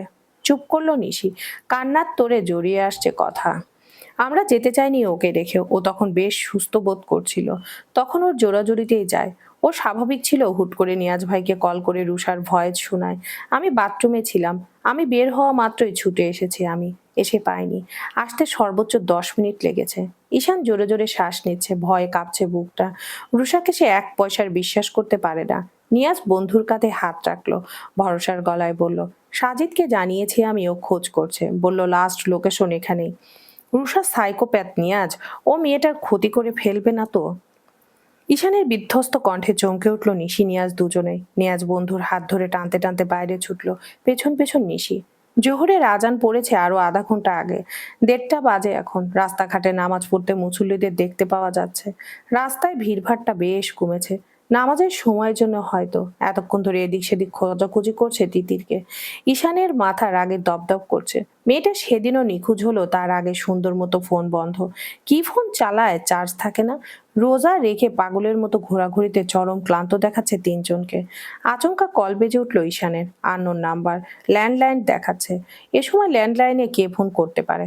ধরবে না করে এদিক ওদিক ব্যস্ত হয়ে তিতিরের খোঁজ করে উদাস ভঙ্গিতে কলটা তুলতে ওপাশ থেকে ভেসে আসে এক মেয়েলি গলা। স্যার, আমাদের এখানে একজন পেশেন্ট এসেছে অ্যাক্সিডেন্টের, তেমন কিছু না হলেও প্রচন্ড দুর্বল। লাস্ট নাম্বার আপনার ছিল আইডি কার্ডে, আছে পার্সে রেহনুমা নাম। ঈশান উত্তেজিত হয়, জানে পানি পায় যেন। কপালে আঙ্গুল ঘষে এক প্রকার চিৎকার করে জবাব দেয় মহিলাকে, জি আমার ওয়াইফ, আপনাদের লোকেশন প্লিজ, একটু দ্রুত বলুন। Sir, city hospital. নিয়াজকে নিশির দিকে ইশারা করে নিজে ছুট লাগায় নিজের রয়্যাল এনফিল্ড খানা নিয়ে। নিয়াজ গাড়ি আনেনি, নিশা তিতিরের রিকশায় ঘুরতে যাওয়ার বায়নায় দ্রুত সিএনজি দাঁড় করিয়ে নিশিকে নিয়ে উঠে বসে। সিটি হসপিটাল খুব একটা দূরে নয়, এখান থেকে মিনিট 10। এর মধ্যে পৌঁছালো ঈশান। উম্মাদের মতো ছুটে পৌঁছালো 5 নম্বর ফ্লোরে। তিতিরের জ্ঞান ফেরেনি। ডাক্তার ঈশানকে দেখে একগাল হাসলো, অবাক হলো সম্ভবত। ততক্ষণে হন্তদন্ত নিয়াজ এবং নিশি এসেও পৌঁছেছে। ঈশানের পাশে নিয়াজকে দেখে হাসির প্রসার আরো বাড়লো। ওরাও অবাক হলো বই কি। নিশি নেম প্লেটে খেয়াল করলো গোটা গোটা অক্ষরে লেখা doctor Riyad, long time no see high.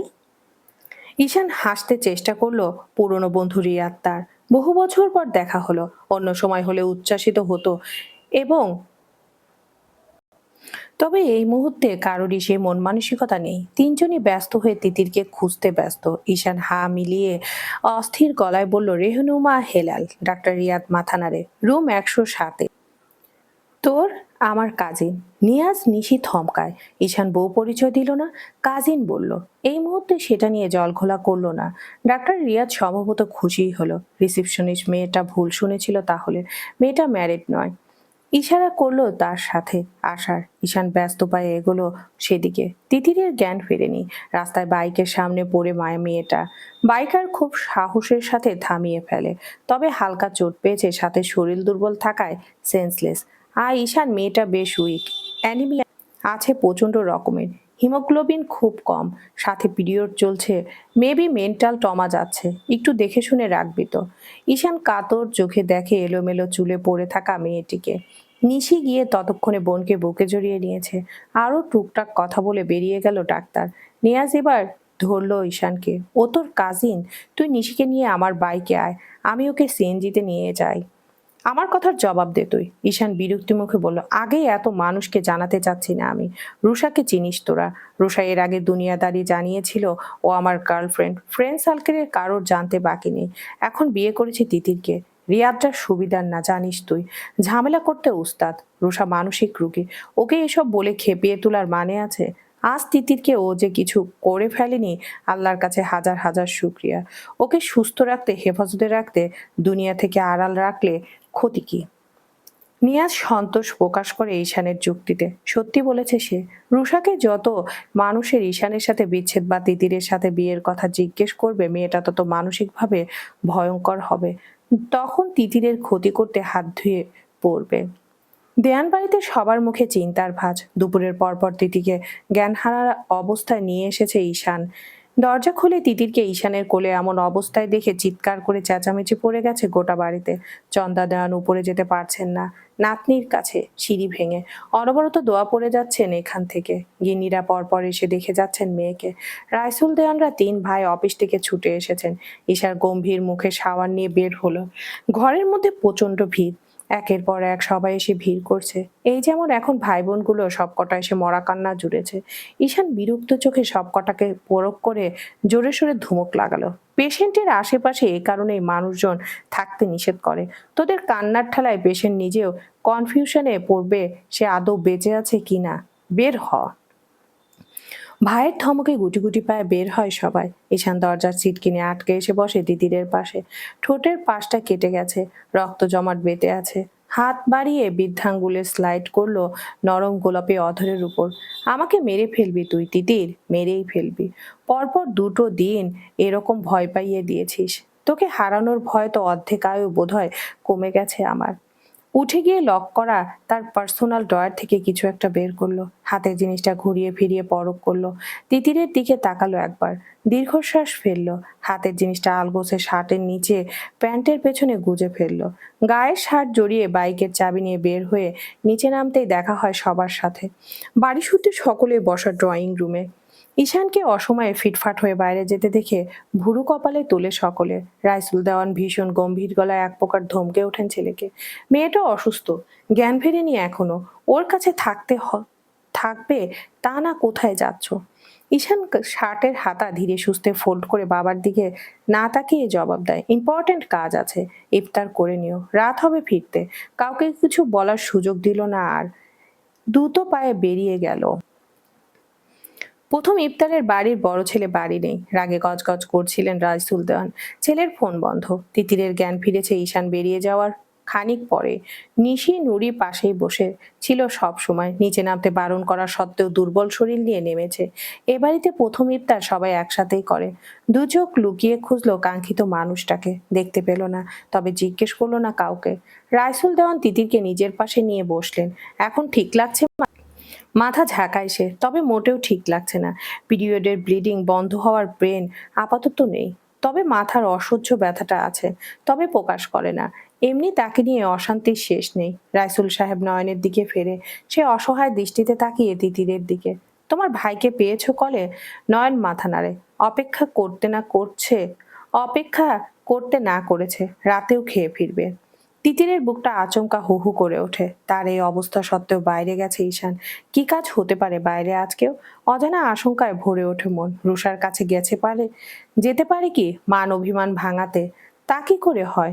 মনে মনে ধমকায় নিজেকে, অসম্ভব তো নয়। তিতিরের অসহ্য মাথা ব্যথা এখন বেশ কমেছে। রাহেলা এতক্ষণ তেল মালিশ করে গেলেন মেয়ের মাথায়।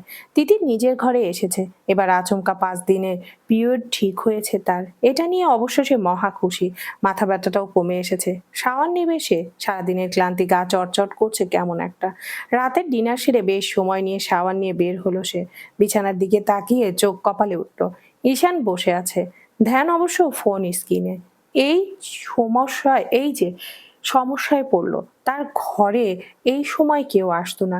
এবারের পুরুষ মানুষরা তো জীবনেও দরজায় নক না করে ঘরে ঢোকে না, কখনো না, শুধুমাত্র এই অসভ্য লোকটা বাদে। তিতির যথারীতি জামা কাপড় নিয়ে ঢোকেনি, তোয়ালে পেঁচানো। ঈশান এক নজর দেখলো তিতিরকে, মন দিল ফোনে। ক্যাটকেটে গলায় বলল, এমন চুপসে দাঁড়িয়ে আছিস কেন? এমন তো এমন না তো দেখিনি, আরো অনেক কিছুই দেখেছি। জামা কাপড় পরে ঘরে চল। তিতির কাচুমাচু করে বেরিয়ে আলনার উপর থেকে সুতি ওড়না শরীরে পেঁচায়। আলমারি খুলে দুটো হাতে জামা কাপড় নিয়ে বাথরুমে ঢোকে।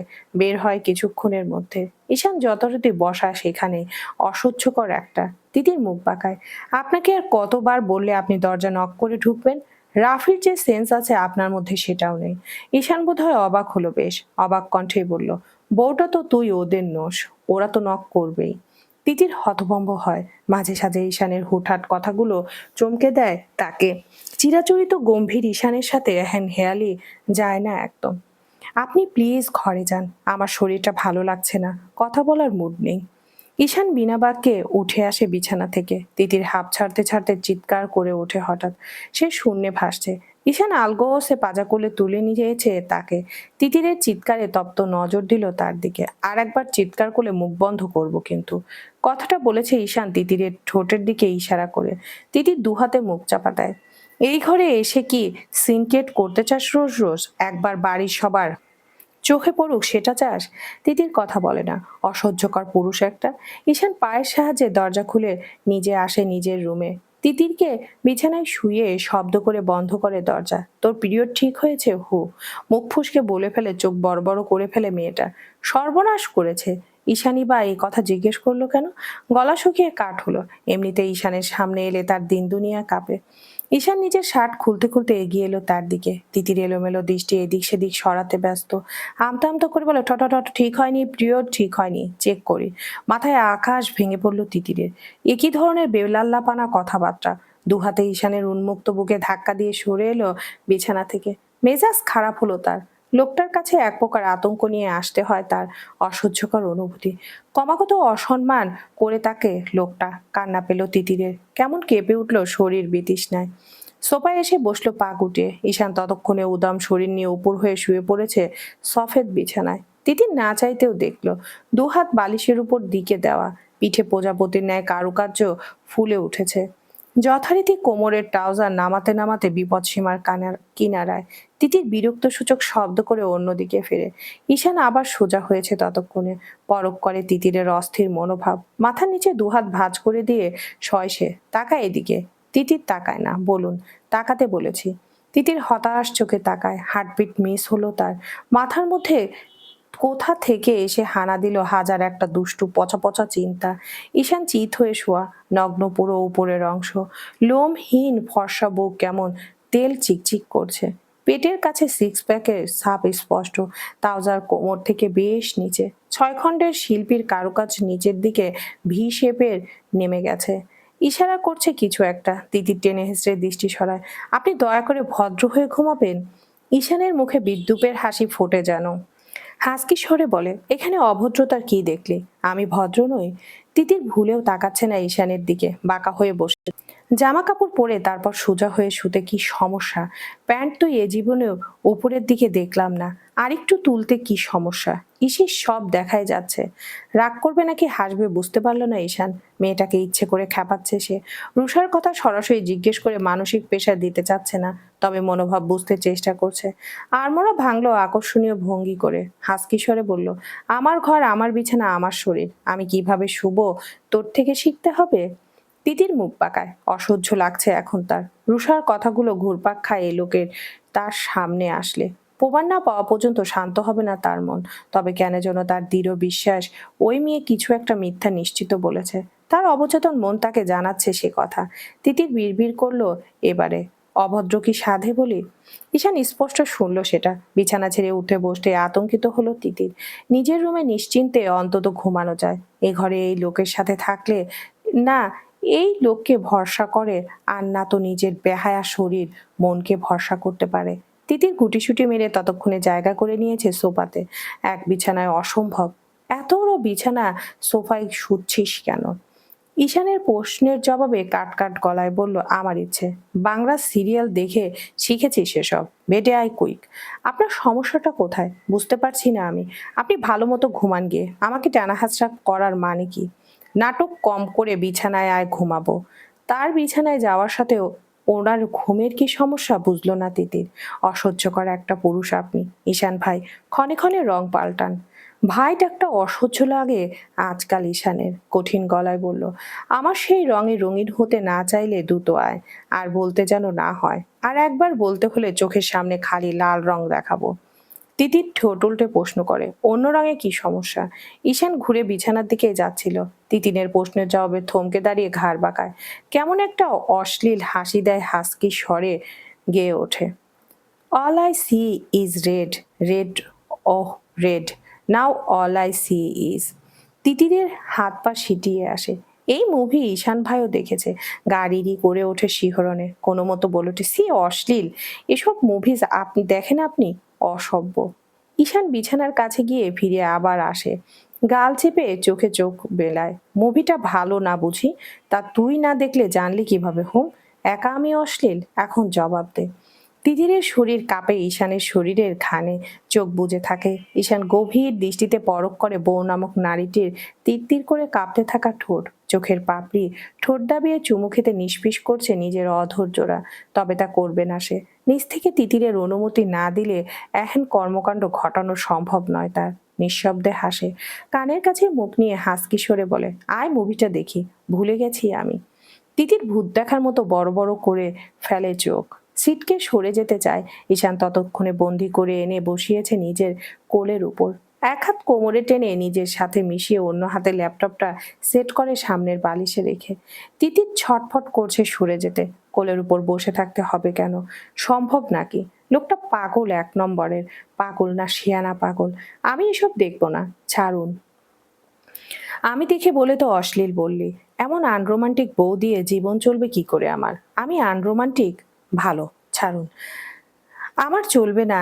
ঈশান আরশাদের বউ চরম রোমান্টিক হতে হবে। দু একটা খাট না ভাঙলে কিসের রোমান্টিক আবার? কেউ বোধহয় ইলেকট্রনিক শক দিচ্ছে বারবার তিতিরকে। লোকটা এত ঠোঁটকাটা কল্পনাতেও ভাবেনি আগে। গম্ভীর মুখের আড়ালে এমন বেহায়াপনা। ছাড়বেন? ঈশান তিতিরের পেটের উপর খামচে ধরে রাখা হাতের উপর চাপ দ্বিগুণ দৃঢ় করে। নিঃশ্বাস বন্ধ করে ফেলে তিতির এবারে। শ্বাস আটকে আসছে। ঈশান মুখ ডুবায় তিতিরের ভেজা চুলে। পান ভরে নেশাখোরের মতো শ্বাস টানে নাকে ঘষে চুলের উপর দিয়ে। তিতির খামচে ধরে ঈশানের উরু। ঈশানের মুখে হাসি নেই আর এখন। বুকটা জ্বলছে। আর নড়াচড়া করলে হাতটা পেট থেকে উপরে উঠবে বলে বলে দিলাম। মুহূর্তে কিংকর্তব্য বিমূঢ় হয়ে চুপ হয়ে যায় তিতির। ছটফটে ভাব কমে স্বাভাবিকভাবে শ্বাস নে। এক হয় বন্ধ করে ফেলিস, নয়তো এমন ভাবে শ্বাস টানিস আমার শ্বাস আটকে আসে। স্বাভাবিক থাকতে পারিস না? দোষ তো দিস বার বরাবর আমার। আমাকে সিডুইস করেটাকে শুনি। তিতিরের মাথায় হাত। বলে কি সে সিডুইস করে? প্রথম রাতে না হয় জ্বরের ঘোরে ভুল করে ফেলেছিল, বাকি দিনও অ্যাক্সিডেন্টলি ভুলের উপরই। তারপরে বা দোষ কোথায়? আমি মোটেও আপনাকে সিডুইস করি না। তাহলে কি আমাকে দেখে সিডিউস হোস? কথার চালে ফাঁসানোর ধান্দা শুধু। মোটেও না। আপনার কন্ট্রোল নেই। ঈশান বাঁকা হাসে, জামা গলিয়ে হাত রাখে নরম নগ্ন পেটে। শীতল হাতের স্পর্শে ঝাঁকে দিয়ে ওঠে শরীর। মুভিটা দেখবো, তারপর দেখবো কে কন্ট্রোল হারায়। ওকে, ঠিক যেমন আসিস পুরো মুভি এই পজিশনেই থাকতে হবে। রাজি? তিতিরের ইচ্ছে করছে এখনই হার মেনে নিতে। সে খুব ভয়ঙ্কর পজিশনে আছে, একদম ঈশানের উপর। অস্বাভাবিক হৃদস্পন্দন বাড়ছে তার। তিতির সরে যেতে পারছে না কেন? ঈশানের সাথে না হয় গায়ের জোরে পারবে না, তবে মুখে তো কিছু বলা উচিত। তবে এখন সেটাও পারছে না। মুখ কাচুমাচু করে বসে আছে মেয়েটা। ঈশান গম্ভীর মুখে এক হাতে চেপে ধরে আছে ছোট ছোট ভাঁজ পড়া মোমের মতো তুলতুলে পেট, অন্য হাতে ব্যস্ত হয়ে টাইপ করছে ল্যাপটপে। তিতির অবাক করে দিয়ে সত্যি সত্যি চালু করে ফেললো মুভিটা। চোখের সামনে বড় বড় অক্ষরে লেখা উঠলো 365 ডেজ। আশ্চর্য বনে গেল তিতির। সে ভেবেছিল তাকে ভয় পাওয়ানোর জন্যই বলা হয়েছে কথাটা। এই লোক তো সত্যি সত্যি চালু করে ফেললো। হতাশ হয় তিতির। সারাদিন একরাশ কথা জমা করে রেখেছিল সে। রুষার কাছ থেকে বেরিয়ে সেন্সলেস হওয়ার আগে তার কথা হয়েছে ঈশানের বন্ধু নাইম ভাইয়ের সাথে। অনেক কথা জেনেছে সে। যতটুকু জেনেছে ততটুকু সে স্পষ্ট কোনো এক অজানা অধ্যায়ের আন্দাজ করতে পারছে। কিন্তু সে সেটা মোটেও বুঝতে দেবে না যতদিন না অবধি ঈশান নিজ মুখে স্বীকার করবে, নিজ থেকে মনের কথা জানাবে। এক চুলো এগোবে না সে। তিতির নড়াচড়া করে না এখন। মুখটা শব্দ করে আন্দোলন করছে। কোনোভাবে কেউ বাঁচাতে আসলে চিরজীবন কৃতজ্ঞ থাকতো সে। মুভি চালু করে দু হাতে জড়িয়ে বাঁকা করে বসলো তিতিরকে। দু পা টেনে পাজা কোলে এক সাইডে রেখে কোমর চেপে ধরে রইল। তিতির আর চোখে তাকালো ঈশানের দিকে। লোকটার মুখ বড্ড স্বাভাবিক। এই অবস্থায় স্বাভাবিক কি করে থাকা সম্ভব? পুরো মুভি কি এখন এই মানুষটার সাথে বসে বসে দেখতে হবে? ঈশান হঠাৎ গম্ভীর গলায় বলে উঠল, কি বলেছিলাম মনে আছে তো? কি? কন্ট্রোল কে আগে হারায়? আমি এসবের মধ্যে নেই। ভয় পাচ্ছিস? কিসের ভয়? মোটেই না। ঈশান ফিচেল হাসলো, মুখটা এনে স্থির করলো তিতিরের কানের কাছে। গরম নিঃশ্বাসে শিউরে উঠেছে শরীর। হাসকি স্বরে বলল, মেয়ে মানুষের অবশ্য প্রচন্ড ধৈর্য, ভাঙবে তবু মচকাবে না। তোর ক্ষেত্রেও সেটা হওয়ায় স্বাভাবিক। তবে তিতির তাকাতে চাইলেও ঈশানের মুখের দিকে। তবে ঈশান তার খুব কাছেই ঘাড় করতে গেলে ঈশানের নাকে মুখের স্পর্শ লাগছে তার কাঁধের। তবে আমি আমার গ্যারান্টি দিতে পারছি না। কিন্তু এ আবার কি কথা? গ্যারান্টি দিতে পারছে না তো তবে দেখতে হবে কেন? মুভি এর মধ্যেই চলতে শুরু করেছে। কয়েক সেকেন্ড চলার পরে মুখে বিরক্তিসূচক আওয়াজ করলো ঈশান। কেমন বিরক্ত গলায় বলল, শুরুর টুকু দেখে মজা নেই বল, এগিয়ে দি। তিতি পুতুলের মতো বসে আছে ঈশানের কোলে, পায়ের আঙ্গুল খামচে ধরা বিছানার চাদর, দু হাত মুঠো করে রাখা নিজেরই কোলের উপর। তাকাচ্ছে না ল্যাপটপ স্ক্রিনে। তাকাচ্ছিস না কেন? রোজা রমজানের দিন, ক্ষমা করুন আমাকে। আর জীবনে এমন সেমন কথা বাড়াবো না আপনার সাথে। কি আশ্চর্য! রোজা রমজানের দিন বলে কি বউকে রোমান্স শেখানোতেও মানা নেই? 100 বার বউ বউ করা হয়, হোক। সে কি ভুলে গেছে সব কথা? ভোলেনি। নাটক হোক আর সিনেমা হোক, যে কারণেই হোক, বলেছিল তো সে ওসব কঠিন কথা এত সহজে ধরা দিবে সে। ঈশান আলগোসে তিতিরের মুখটা ঘুরিয়ে দিল সিনেমার দিকে। শীততারা বেয়ে শীতল স্রোত নেমে গেল মেয়েটার কোলের উপর। নিজের ওড়না নিয়ে খুঁটাখুটি করে হাতটা এক ঝটকায় উঠে গেল ঈশানের গায়ে। নিজের অজান্তে হাতটা আঁকড়ে ধরল ঈশানের উন্মুক্ত কাঁধ। ঈশান গভীর মনোযোগে পরখ করতে ব্যস্ত তিতিরের লজ্জারাঙা মুখটা, তার ছটফটে কার্যকলাপ। তার এক হাত এখনো তিতিরের গাল চেপে ল্যাপটপের দিকে ঘুরিয়ে রাখা। তিতির যতবার চোখ বুজছে হাতের চাপ তত দৃঢ় হচ্ছে। ঈশানের হাতটা জোর করে সরিয়ে দিয়ে ঘাড় ঘুরিয়ে নিতে চাইলো সে, পারল না। চোখ বন্ধ করছিস কেন? দেখবো না আমি ওসব? ছি ছি, হোম। গাল ছেড়ে হাত নামলো আবারও কোমরে। অন্য হাতে টান দিয়ে সরিয়ে ফেললো গলার ওড়না। জামার গলা অস্বাভাবিক বড়। ঈশান বিরক্ত হলো। তিতির বড় বড় করে তাকালো। তোকে কতবার বলেছি জামার গলা ছোট দিবি? বলার পর আর জামা বানালাম কবে? তা ঠিক, এক নজর ফেলল স্ক্রিনে। ভয়াবহ অংশ চলছে। ঈশানের ঘোর লাগা দিকটি অনুসরণ করে ভয়ার্তভাবে ওদিকে তাকাতে আঁতকে উঠল সে। ঈশানের হাত অবদ্ধতার সাথে নড়াচড়া করছে তার নগণ্য পেটের উপর। ঈশান নিজের দৃষ্টিও সিনেমার দিকে রেখে হাসকি স্বরে বলল, it's not bad if you try it like this. Do you want to try this home? সর্বনাশা কথা, যে সিন চলছে ওটা ক্রিয়েট মানে কি? মরার বুদ্ধি? দুদিকে সজোরে মাথা নাড়ল তিতির। চায় না সে? ঈশান ভুরু বাঁকালো। Are you sure? আবারও মাথা ঝাঁকায় মেয়েটা। ঈশান বাঁকা হাসে, আবার মুখ ঘুরিয়ে দেয় মুভির দিকে। কানের কাছে ফিসফিস করে বলে, আই থিঙ্ক যে গানটার জন্য এত দূর আসা ওই পার্টটা এনজয় করা উচিত। বল। বলা শেষে কাজ করতে দেরি নেই। ঝটপট মুখস্থর মতো সিনেমার অংশে এসে থামলো গানের কয়েক সেকেন্ড আগের মোমেন্টে। এখন কি ঘটবে জানে তিতির। মাথা ঘুরছে তার। পুরো অংশটুকু দেখবে, মন দিয়ে দেখবে, তারপর ডিসাইড করবে কে হারলো কে জিতলো। আমাকে নামান আগে আপনি। এভাবে এমন জায়গায় বসে নামান আগে। ঈশান হাসে, হাসকিস্বরে বলে, এটাই তো বাজির মেন আকর্ষণ, এটাই তো শর্ত। এমন অবস্থায় কে কন্ট্রোল করতে পারে সেটাই মেন বিষয়। সময়ের সাথে পাল্লা দিয়ে আন্দোলিত হচ্ছে দুটো উত্তপ্ত মানব দেহ। গভীর আদরে মত্ত হতে চাইছে দুটো দেহ। ঈশান আচমকা খিচে চোখ বুজে ফেলল।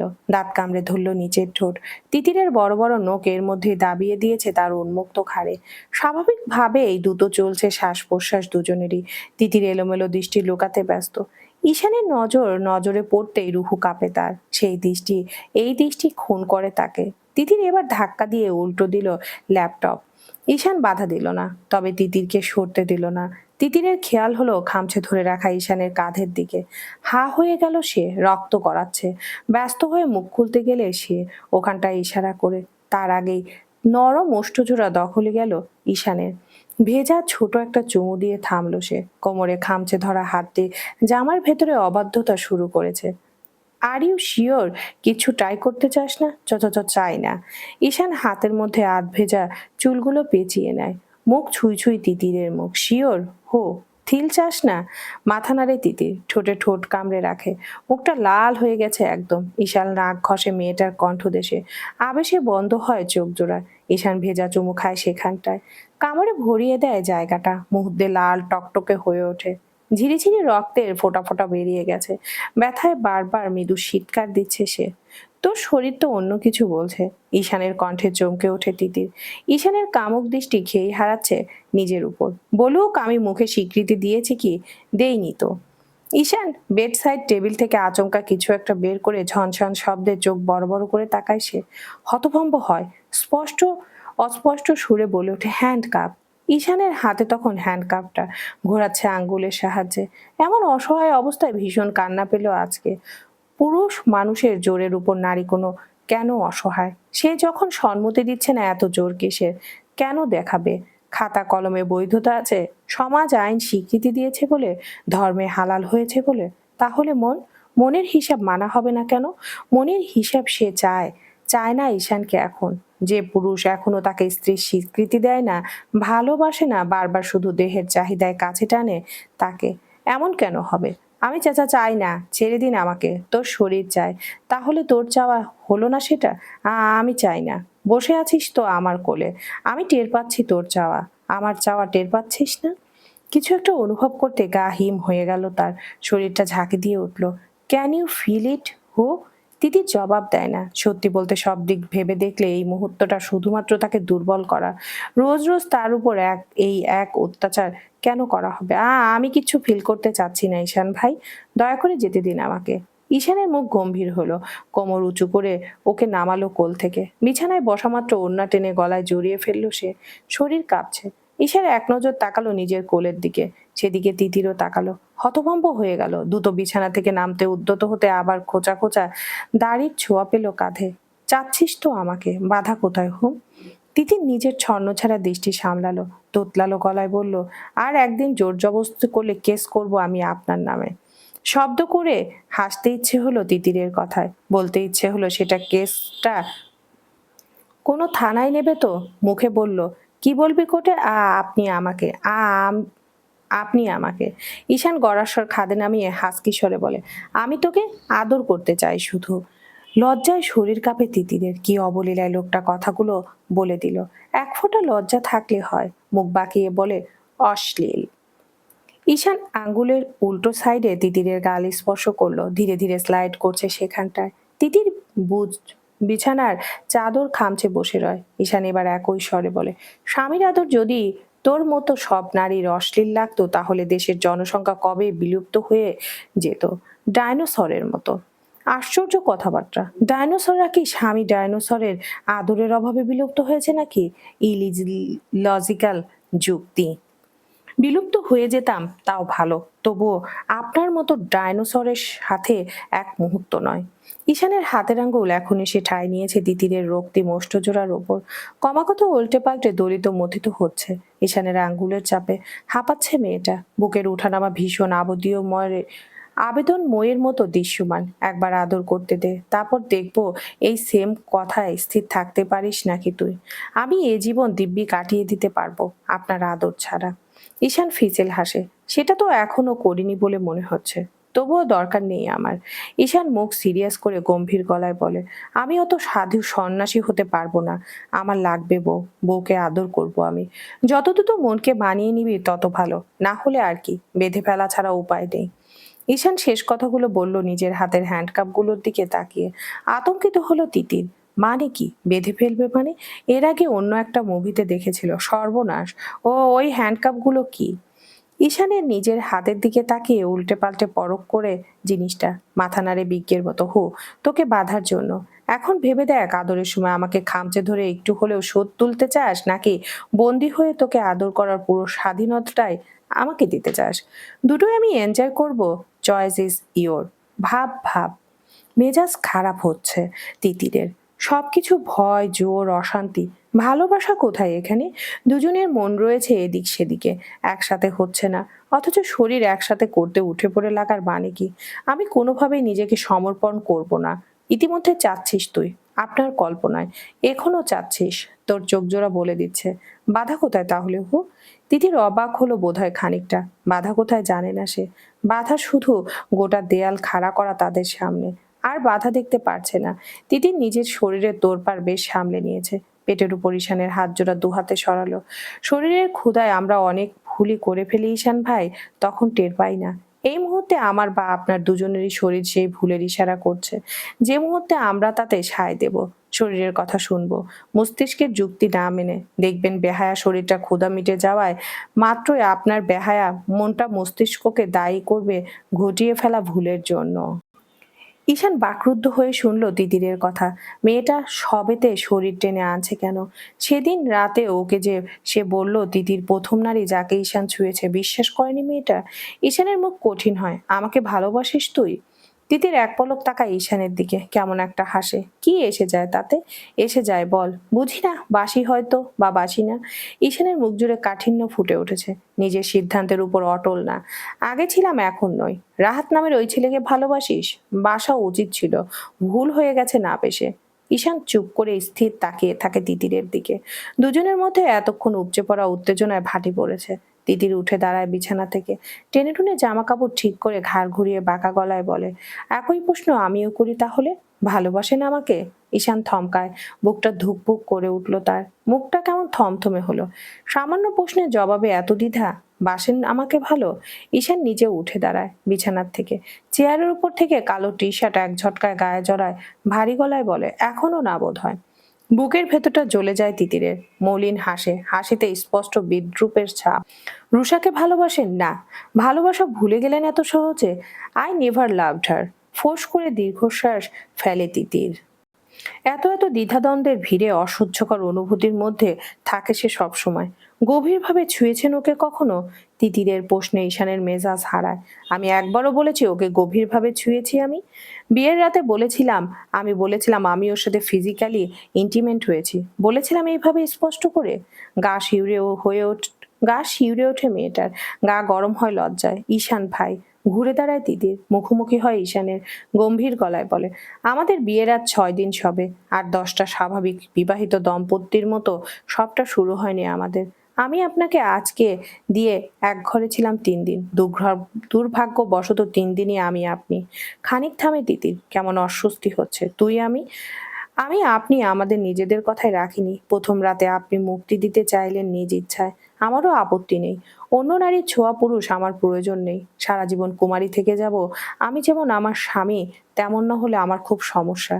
সেখানে খুব ভালো হয়েছে আপনি নিজেই মুক্তি চেয়েছেন। তবে সে যুক্তিতে উচিত কিন্তু আমার আপনার বিশাল দূরত্ব। আজ বাদে কাল আমরা আলাদা, কিন্তু এই মিথ্যা সম্পর্কের কলঙ্ক গায়ে নিয়ে ঘুরতে আমার সমস্যা নেই। নেই ঠিক নয়, কিছু করার নেই আসলে আমার। তবে নিজের মনের কাছে আমি অপরাধী হব না। আপনি যেমন পুরুষ, আমিও নারী। আপনার চাহিদা থাকলে আমারও আছে। সে কারণে একে অন্যের মধ্যে ঝলসে না গিয়ে দূরত্ব থাকা উচিত। আপনি মুক্ত, কাগজে কলমের মুক্তির আগে আমি মন থেকে মুক্তি দিলাম আপনাকে। আপনি শরীরের প্রয়োজনে যার সাথে ইচ্ছে শুতে পারেন, তবে আমাকে দয়া করে ব্যবহার করবেন না। আমার সতীত্ব কেড়ে নেবেন না। বারবার এক কথা, মাথা ছিঁড়ে যাচ্ছে তার, ভয়াবহ রাগ হচ্ছে তার। রাগের কারণ এতক্ষণ বলা তিতিরের কথা। তাই কি? মস্তিষ্ক বলছে একটু আগে করা তিতিরের ওই প্রশ্নখানা, সে তিতিরকে ভালোবাসে কিনা, বাসে কি, এমন অনুভূতি হচ্ছে কেন তার। আচমকা হাত চলে গেল তিতিরের কণ্ঠদোষে। উন্মাদের মতো ঠোঁট চেপে ধরে ঠোঁট ডুবালো পুরো মুখে। টুকরো টুকরো চুমুতে ভরিয়ে দিল মুখটা। তিতির ছটফট করছে, আবার আপনি কেন?" ঈশান জবাব দেয় না। মুখ জুড়ে তার চুমুর বর্ষণ। এক প্রকার তুলে নিয়ে ফেললো বিছানায়। দুহাত মাথার উপরে নিজের এক হাতের মধ্যে নিয়ে নিল, অন্য হাতে ছটপট করা কোমর বিছানায় মিশালো। নিজের শরীরের সমস্ত ভর ছেড়ে দিল ছোট্ট শরীরটার উপর। উন্মাদের মতো নিজের আক্রোশ মেটাচ্ছে মেয়েটার কণ্ঠদেশ ক্ষত বিক্ষত করে। ঈশানের চুমু আর চুমুতে স্থির নেই, সেটা তীক্ষ্ণ দংশন এখন। রক্তাক্ত করে ফেলেছে তার শরীর। অবশেষে কাজ করছে না তিতিরের। যন্ত্রণায় গা গোলাচ্ছে, কেমন ঘৃণা হচ্ছে নিজের উপর। জোর জবরদস্তির বিয়ে, রোজ রাতে রাগারাগি জবরদস্তি করে শরীরে ক্ষত। কোনো মতে বাঁচিয়ে রেখেছে নিজের শেষ সম্ভ্রমটুকু। কবে যে এই জেদি একরোখা মানুষের জেদের নিচে সেটাও মিশে যায়। মরে যেতে ইচ্ছে করছে তার এখন। ঈশানের এখনকার স্পর্শে বিন্দুমাত্র ভালোবাসা, মায়া, আদরের ছিটেফোঁটা নেই। মনে হচ্ছে গোটা এক জীবনের সকল রাগের বহিঃপ্রকাশ করছে তার শরীর জুড়ে। তিতির দুহাতে ঠেলে সরিয়ে আচমকা চর বসিয়ে দিল ঈশানের গালে। কাজটা হলো একদম হুট করে। তিতির করতে চায়নি সেটা, সে শুধু সরাতে চেয়েছিল। ঈশানের মুখে রক্ত জমলো রাগে, গলা চেপে ধরলো বিছানায়। একটানে গায়ের জামা ছিঁড়ে ফেললো তিতিরের। বুকের সামনে শুধুমাত্র কালো রঙের একটা ইনার রইলো। দু হাতে বুক আড়াল করলো তিতির, শব্দ করে কেঁদে উঠলো। ঈশান চিৎকার করে উঠলো, করে দিই সর্বনাশ, করে দিই, থামিয়ে দেই আত্ম অহংকার, নিজের সতীত্ব নিয়ে দেব, মুখ খোল দেব। তিতিরের শরীর ঈশানের এই রূপে জমে বরফ হয়ে গেছে। চিৎকার করে কাঁদতে ইচ্ছে হলো, কেঁদেও ফেললো। ঈশান বিছানা থেকে উঠে সরে গেল, দুহাতে খামচে ধরলো মাথার চুল। তাকালো তিতিরের দিকে, গলায় অসংখ্য কামড়ের দাগ। একদম ইনারের উপর পর্যন্ত গায়ের সুতি জামাটা দুভাগ হয়ে গেছে। এলোমেলো বিধ্বস্ত অবস্থা মেয়েটার। গলা চেপে ধরায় 5 আঙ্গুলের ছাপ স্পষ্ট। কঠিন মুখ তবুও স্বাভাবিক হয় না। দ্রুত পায়ে দরজা খুলে এসে বারান্দায় দাঁড়ায়, সিগারেট ঠোঁটে নেয়। কেন আঘাত করলো মেয়েটাকে? একটাও তো ভুল কথা বলেনি মেয়েটা। সে নিজের মুখে বলল সে ভালোবাসে না তিতিরকে। তাহলে কোন ভরসায় মেয়েটা তাকে নিজের সব থেকে দামি সম্পদটা দেবে? সেই বা কেন চাচ্ছে? এই মেয়ের কাছে আসলে সে নিজের চিরচারিত রূপ ধরে রাখতে পারে না কেন? কোথায় হারিয়ে যায় তার শক্তপোক্ত চরিত্র? কখনো কোনো মেয়েকে ছুঁয়ে না দেখা সে মাতাল হয় এই ছোট্ট শরীরটাকে ছুঁয়ে দিতে, কাছে টানতে। উন্মাদ হয় ওই ঠোঁটের স্পর্শ পেতে। হারাম হারায় নিজের হিতাহিত জ্ঞান। 1000 বার রুষা সহ অনেক অনেক মেয়ে বিলিয়ে দিতে চেয়েছে তাদের সব। কই, চোখ তুলে তাকানোর কথাও তো কখনো ভাবেনি সে। গভীরভাবে ছোঁয়া তো দূর। তাহলে এই বাচ্চা মেয়েটা তাকে পাগল করে কেন? কোন জাদুতে? তখন কেন রাগলো? তিতির ওকে বারবার বাধা দিচ্ছে তাই? নাকি তিতিরের প্রশ্নের সঠিক জবাবটা দিতে পারলো না সে? ভালোবাসা সেটা কি, কিভাবে হয়? আগে তো এই প্রশ্ন কেউ করলে এত ছটফট করেনি মন। রুষার প্রতিবার জিজ্ঞেসে বিরক্ত হয়েছে, তবে তিতিরের প্রশ্নে তোলপাড় হলো কেন বুকে? ভালোবাসে সে এই মেয়েকে? বাসে কি? না বাসলে প্রশ্নের জবাব না দেওয়ার এত যন্ত্রণা হচ্ছে কেন তার? রাগ হচ্ছে কেন? অসহ্যকর অনুভূতি। মানসিক রোগী লাগছে তার এই টানাপোড়েনে। রাগ নিয়ন্ত্রণ করতে না পেরে কোনো কষ্ট দিল। কেন কষ্ট দিল মেয়েটাকে? নিজের অনুভটনা বুঝতে তার পাড়ার রাগটা ঢাললো মেয়েটার উপর। ও কেন বললো রাহাতকে ভালোবাসা উচিত ছিল ওর? কেন বলবে? তার নামে কবুল পড়ে অন্য পুরুষের নামও মুখে আনা যাবে না, একদম যাবে না। অন্ধকারে আকাশের দিকে তাকিয়ে সিগারেটের ধোঁয়ায় ছেয়ে ফেলেছে আশপাশ। তিতির বিধ্বস্ত হয়ে পড়ে আছে, দুহাত এখনো আড়াল করা উন্মুক্ত শরীর। কান্না থেমেছে, হেসকি উঠেছে এখন। দুনিয়ার সব থেকে অসহায় নারী মনে হচ্ছে তার নিজেকে। যার বাবা মা নেই, তাদের ভাগ্য হয়তো এমনই হয়। মেয়েদের জীবনে দুটো পুরুষ তাদের ভরসা হয়, এক বাবা, অন্যজন স্বামী। বাবা নামক পুরুষ তো জন্মের 2 বছর এই বিদায় নিয়েছে তাকে। আর স্বামী, স্বামী নামক পুরুষ তো ভালোই বাসে না, নিজের ক্রোধ রাগ তার শরীরে ঢালতে মরিয়া। আচ্ছা, তার ভবিষ্যৎ কি? ঈশানের সাথে এমন যন্ত্রণাদায়ক সংসার? তাহলে বুঝি আয়ু তার এত কম, কারণ এ সংসার তার পক্ষে আর সম্ভব নয়। ভালোবাসাহীন এ ছোঁয়াত বিষ তার জন্য। হোক স্বামী, অন্য নারীকে ছয়নি, তবুও সে চায় না এ স্বামী। ভালোবাসা ছাড়া দেহের ক্ষুধা তো পুরুষ পতিতালয়ে গিয়েও মেটায়। তাহলে তার সাথে তাদের পার্থক্য কোথায় রইল? চিৎকার করে বাবা মাকে ডাকলো মনে মনে। হাজার একটা অভিযোগ জানালো মেয়েটা। বিয়েটা করে এবাড়ির সবার সাথে আলোকবর্ষ দূরত্বের পথ তৈরি করলো বোধহয় সে। আরো ঈশান তাকে ছাড়ার পর সে গোটা জীবনে আর একবারও ওই মানুষটার মুখোমুখি হবে না। এ বাড়িতেও থাকা হবে না তার আর। আজ তার একটা বাপের বাড়ি থাকলে ছুটে গিয়ে মায়ের বুকে জায়গা খুঁজতো বুঝি সে। হুম, তা করতো বোধ হয়। আগের সময় হলে বড় মামনির কোলে মাথা রাখতো। এখন তো সে পথও বন্ধ।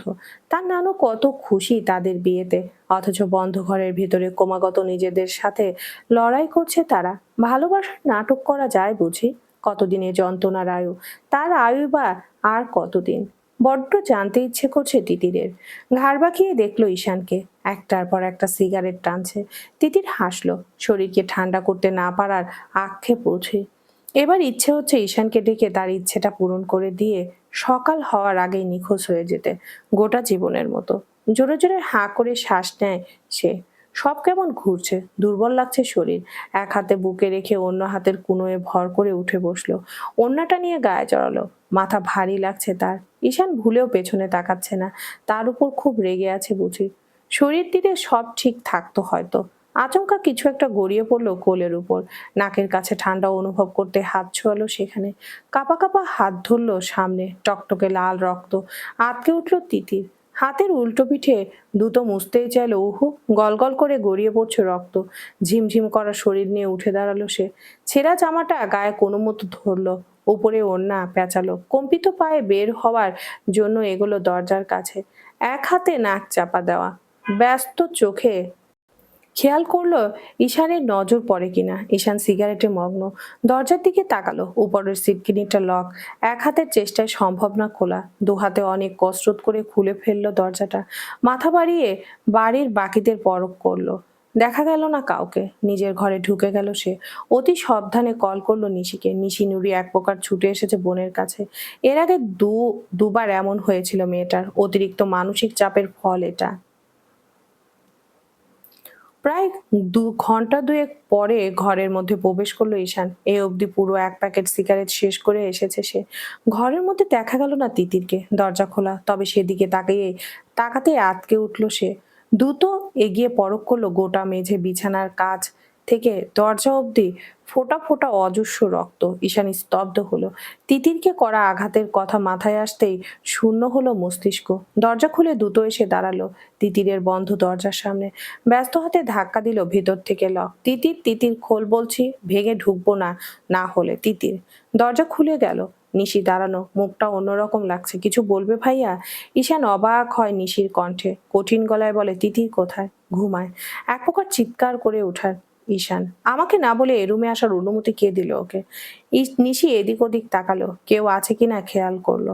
নির্বিকার গলায় বলল, আস্তে ভাইয়া, সবাই ঘুমায়, চিৎকার করার কিছুই নেই।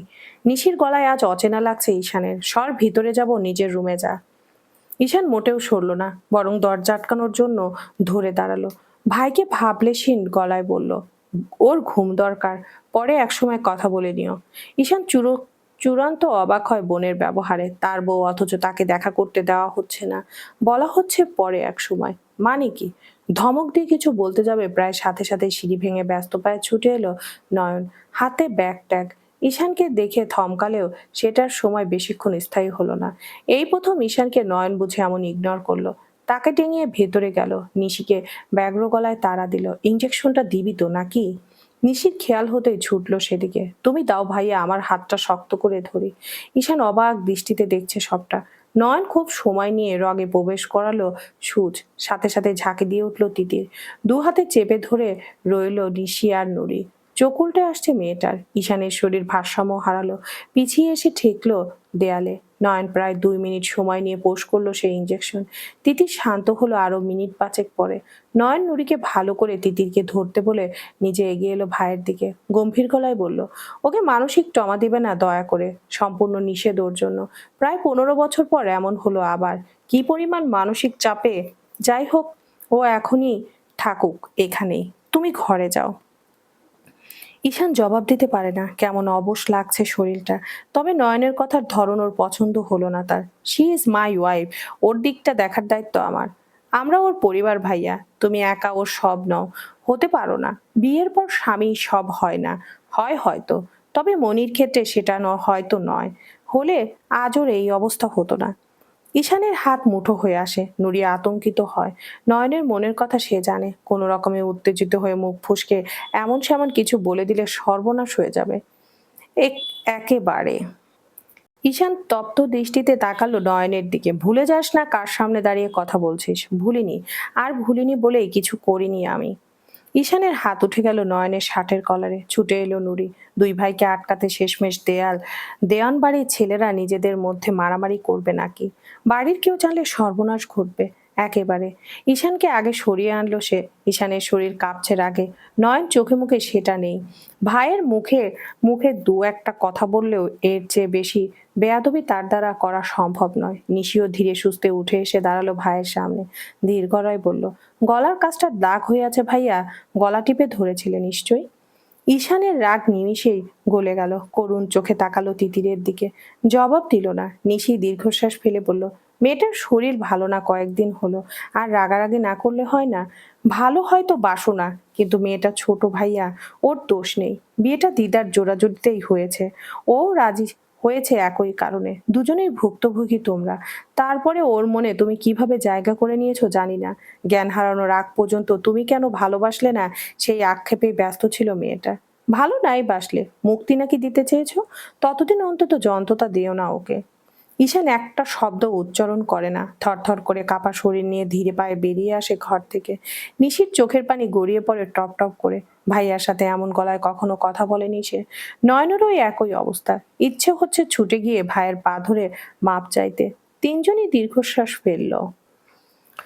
সময়ের সাথে পাল্লা দিয়ে কেটে গেছে 22টা দিন। 22টা রমজান পার হয়ে আজ 23তম রমজান। চন্দ্রগ্রহণে সবার জীবন একই রকম ভাবে এগোচ্ছে। 3 দিন হলো চন্দ্রা দেওয়ান গিয়েছে আসমানে, আশ্রমে। সেখানে স্বামীর মৃত্যুবার্ষিকী উপলক্ষে কিছু আয়োজন আছে। তাছাড়া রোজার জন্য ইফতার করাবেন স্থানীয় অনাথ আশ্রমগুলোতে। সেগুলোর হিসেব নিকেশে সে সরাসরি থাকেন। বাড়ির কর্তারা নিয়মিত অফিসে যায়। এলাকায় নিজেদের বিস্তর জমিজমার খোঁজ খবর রাখেন। আশেপাশের এলাকায় তাদের অনাথ আশ্রম, বৃদ্ধাশ্রমগুলোতে পরিদর্শনে যান। গিন্নিদেরও একই রুটিন, পরিবার, সংসার, স্বামী, ছেলে মেয়ে, দিনের সব কাজ ছেড়ে তিনজা মিলে জমিয়ে আড্ডা। নিশি নুরির ভার্সিটি, নয়নের অফিস, রিশা রোশনির রাফির স্কুল। সকাল সকাল খাবার নিয়ে চেঁচামেচি সবাই সবার মতো চললেও দূরত্ব ঠিকই বেড়েছে ঈশান তিতিরের। মনোমালিন্য কমেনি, বরঞ্চ সময়ের সাথে পাল্লা দিয়ে দ্বিগুণ হয়েছে। সেদিনের পর তিতির চূড়ান্ত দূরে দূরে থাকে ঈশানের থেকে। ঈশানও একবারের জন্য কথা বলার চেষ্টাটুকু করেনি তিতিরের সাথে। নিজের অফিস কাজে ডুবে থাকে সে। তিতিরও গোটা দিন নিজের মতো রুমের মধ্যেই বই পড়ে, বারান্দায় গাছ লাগিয়ে, বিকালবেলা বাগানে ভাই বোনদের সাথে সময় কাটায়। বিয়ের ওই সপ্তাহে কাজে না যাওয়া ঈশানের কাজ জমে গেছে প্রচুর। তবে কাজ জমার থেকে বড় সে কাজের মধ্যেই থাকতে চায়। বন্ধুদের সাথে কয়দিন বের হওয়া হয়নি মোটেই, সময়ই হয়ে ওঠেনি। সাজিদ অনিমা ফিরে গিয়েছে কর্মস্থলে, তখনই একেবারে ঈদের ছুটিতে 2-1 মধ্যেই ফিরবে। নেয়াজ, ঋতু তাই। নাইমের যেহেতু এখানেই চাকরি বাকরি, সুতরাং এখানেই একমাত্র নাইমই আছে। ভর দুপুর এখন।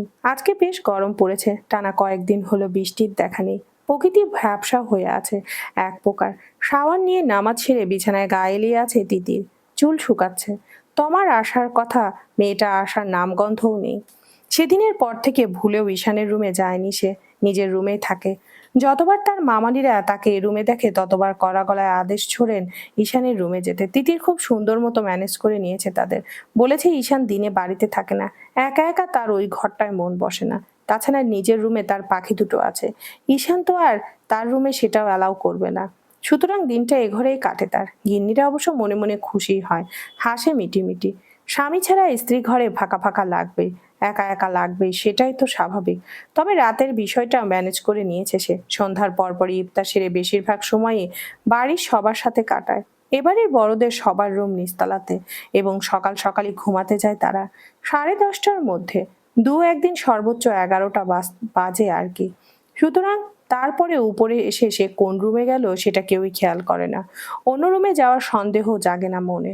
ঈশান দিনে বাড়িতে থাকে না। সকলে সকালে ব্রেকফাস্টের সময় সবার যে কয়েক মিনিট দেখায় হয় আর কি, সেটুকু সময় তাদের মনের খবর কেউ নিতে চায় না। তবে কেউ খেয়াল করে না বললে ভুল হবে। নয়ন, নিশি, নুরি জানে সেটা। তারাও সেদিনের পর আর জোর করে ভাইয়ের কাছে মেয়েটাকে পাঠানোর সাহস করে না।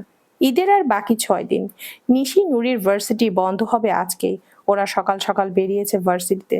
এর মধ্যে রিশা, রশনি, রাফি রোজ এসে বায়না করে তিতিরের কাছে ঈদের শপিং এর জন্য ঈশানকে রাজি করাতে। এটা অবশ্য বাড়ির বড়দের শেখানো, তা সে খুব ভালো করে জানে। বরাবরই ভাই বোনগুলোকে এড়িয়ে গেছে সে। দু একের মধ্যে অবশ্য বের হতে হবে। নিশি, নুরির বন্ধ হয়ে গেলে ওদের নিয়ে বের হওয়া যাবে। অবশ্যই নয়ন ভাই নিয়ে যাবে। খোলা দরজা দিয়ে হুড়মুড়িয়ে ঘরে ঢুকলো তমা, হাতে একটা প্যাকেট। তিতির উঠে বসলো না, কোনোয়ে ভরে কাত হয়ে রইল।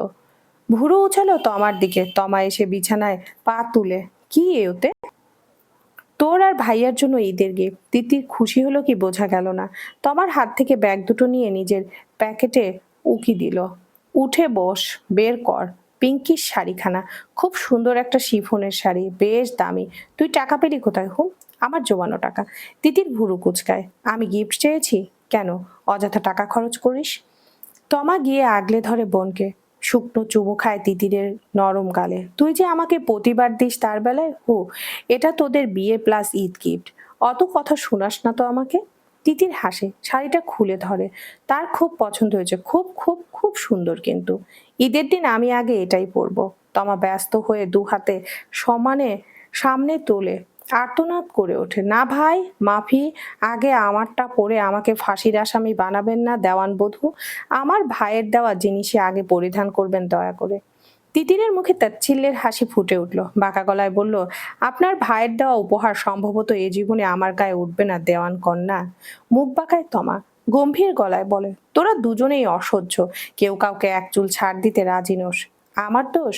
থমকায় তমা। না, তিতিরের দোষ নয়। আবার ঈশানকেও একতরফা দোষ দিতে খারাপ লাগে তার। স্পষ্ট দেখতে পায় দুজনের চোখে একে অপরের জন্য কিছু একটা, অথচ কেউ মাথা নোয়াতে নারাজ। তমা ব্যস্ত হয়ে থামায় তিতিরকে, এসব বাদ, যেটার জন্য এত জরুরি ভাবে আসা। সন্ধ্যায় ইফতার পার্টি আছে আমার কলেজে, গেট টুগেদার বলতে পারিস, তুই যাবি কিন্তু। দুদিকে মাথা নাড়ে তিতির, মুখ মলিন করে বলে, অসম্ভব দোস্ত, আমার প্রচন্ড মাথা ব্যথা, সম্ভবই নয়। তমা মানতে নারাজ। সে যে কোনো মূল্যে তিতিরকে নিয়ে যাবে। পারমিশন লাগবে, আমিই নেব। বড় ভাইয়া বাদে যার থেকে নিতে বলবি এক্ষুনি নিয়ে আসি গিয়ে, তুই শুধু হ্যাঁ বল। রাহেলাও এসেছে এ সময়। তমার মুখে সব শুনে সেও রাজি হলো। তিতিরকে বলল যেতে। মেয়েটা একদম বাড়ি থেকে বের হয় না। তমার জোরাজোরিতে সে কাজ ঝাঁকায়। উদাস গলায় বলল, আচ্ছা যাবো যা। রেস্তোরাঁ বন্ধ। কেবিন রুমে গুমোট পরিবেশে বসা নুরি। সামনেই নির্বিকার ভাবে বসা ইয়াস। বাইরে যেখানে সেখানে দেখা করা মোটেও নিরাপদ নয়। তাই তাদের চিরচারিত সেই জায়গা, যেখানে এত বছর ধরে দেখা করে এসেছে তারা। সামনের মানুষটা এসে প্রায় ঘন্টা হতে চললো, একটা শব্দও করছে না। নুরি বিরক্ত হয়।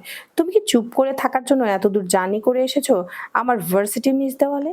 ইয়াজ মাথা তুলে নুরির দিকে করুণ গলায় বলে, বলো। আমি বলবো? বলবে তো তুমি। কোথায় ডুব দিয়েছিলে এই কয়দিন, জবাব দাও।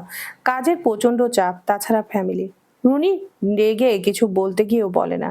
এতগুলো বছরের সম্পর্ক তাদের টেনে টুনে চলছে শুধুমাত্র মেয়েটা সে বলে। ইয়াস তাকে ভালোবাসে, তাতে কোনো সন্দেহ নেই, কিন্তু এতটা এফোর্টলেস সম্পর্ক কতদিন টেকানো যায়? ইয়াজ, তুমি কি চাও তুমি আমার থেকে আমার থেকে জানতে পারি আর কি কি দেব তোমাকে বলো? ইয়াস দু হাতে মুখ ডলে গম্ভীর গলায় বলে, মানসিক প্রেসারে আছে নুরি। নুরি বিরক্ত হয় এবারে। তোমার মানসিক শান্তির জন্য আমি কি না করলাম, সব দিতে বসেছিলাম। উঠতে বসলে বলো আমাকে কাছে চাই, বিয়ে তো হবেই 1-2 মাস পর। এখন তোমার আমাকে চাই। হাজার দ্বিধাদ্বন্দ্ব কাটিয়ে নিজেকে সমর্পণ করতে চাইলাম তোমার কাছে। পরিবার, আত্মসম্মান, সমাজ, আবেগের বশে সবের ঊর্ধ্বে গিয়ে বললাম চলো লুকিয়ে বিয়েটা করে রাখি। তারপরও যা চাও, যেভাবে চাও দিচ্ছি। তারপরে একই কথা তোমার, বিয়ের আগে এসবে প্রেশার দিলে আমি কতটা মানসিক চাপে থাকি, অপরাধ বোধে ভুগি জানো? ইয়া যেন অবাক হয়, অবাক গলায় বলে, আমাকে ভালোবেসে আমার কাছে নিজেকে সমর্পণ করতে চাওয়াকে তুমি আবেগ বলছো?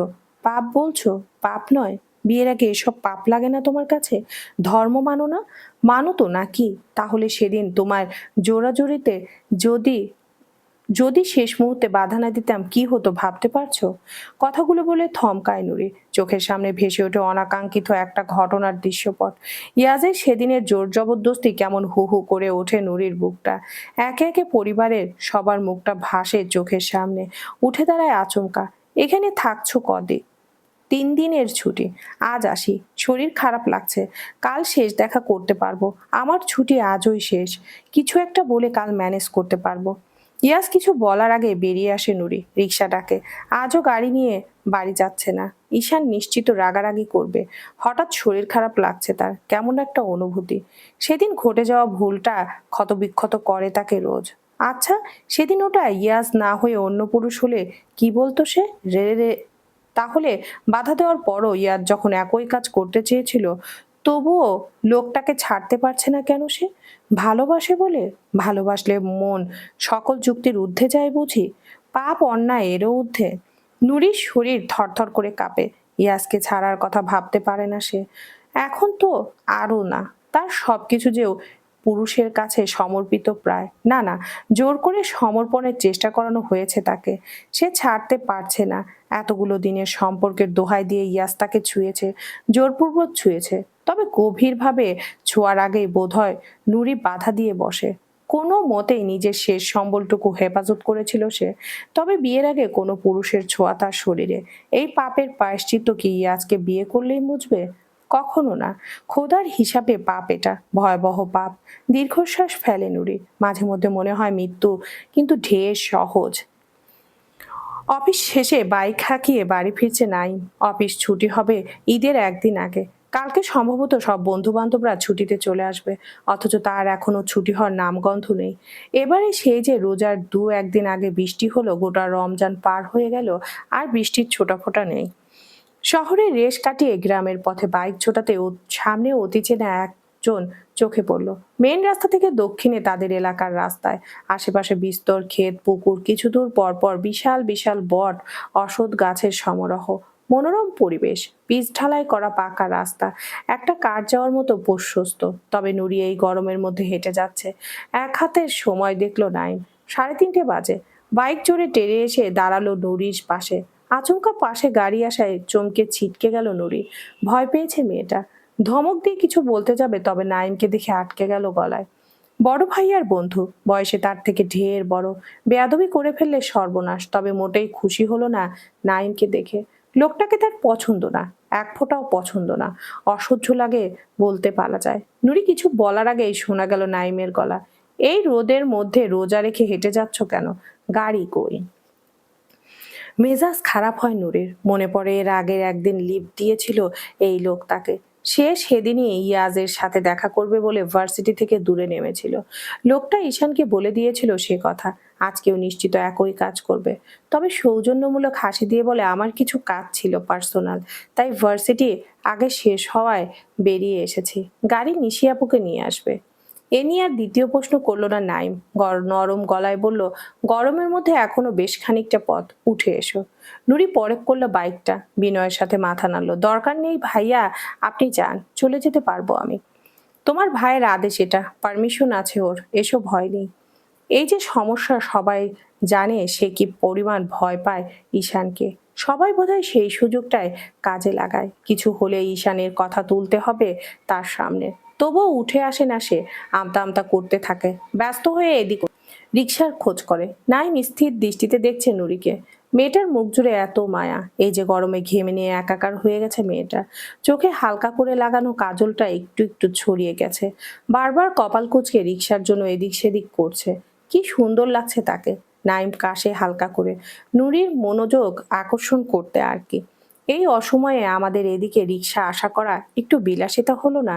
উঠে এসো, রোদে দাঁড়িয়ে থাকতে ভালো লাগছে না। নুরি নিতান্তই অনিচ্ছার সাথে উঠে এলো বাইকে। ধরে বসলো না, ধরে বসো, আমার বাইকে বসার অভ্যাস আছে, চলুন। নাইম মনে মনে হাসে, নিজের মাথার হেলমেটটা খুলে পেছনে বাড়িয়ে দেয়। নুরি খানিক অবাক হয়ে বলে, আপনি পড়ুন, আপনারটা আমাকে দিচ্ছেন কেন? আপনার কিছু হলে দেওয়ান সাহেব খুন করবে আমাকে। পড়ে ফেলুন ম্যাডাম। নুরির কথা বাড়াতে ইচ্ছে করে না, দ্রুত পরে ফেলে হেলমেটটা। আচমকা হুমড়ি খেয়ে এসে পড়ে নাইমের উপর। নাইম খুব বিনয়ের সাথে বলে ওঠে, বলেছিলাম ধরে বসতে। নুরি বিরক্ত ভঙ্গিতে সোজা হয়, এবারও ধরে না। নাইম সামনে তাকে হেসে টান দেয় বাইক। ইফতারের বাকি আরো প্রায় 1.25 ঘন্টা। তমার এর মধ্যে ফিটফাট হয়ে রেডি হয়ে এসে বসে আছে তিতিরের ঘরে।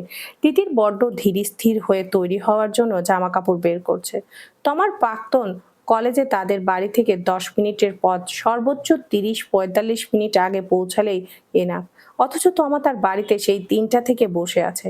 তিতির এত ঘষা মাজা করে দেরি করেছে তৈরি হতে। মেয়েটার মধ্যে তবু এক ফোঁটা বিরক্তির রেশমাত্র নেই, বরং মহা আগ্রহে তিতির কি কি পড়বে সেগুলো ঠিক করে দিতে ব্যস্ত। নিশি নুরি দুজনেই ফিরেছে, এর মধ্যে দুবার এসে এখানেও গল্প করে গেছে ওদের সাথে। এখন যথাসম্ভব নিচে মায়েদের সাথে ইফতার বানানোতে সাহায্যে ব্যস্ত দুজন। অন্যদিন হলে তিতিরও থাকতো। তিতির তৈরি হয়ে গেছে, বের হলো দুজন। সবার থেকে বিদায় নিয়ে বের হলো। বাড়ির গাড়ি নিচ্ছে না।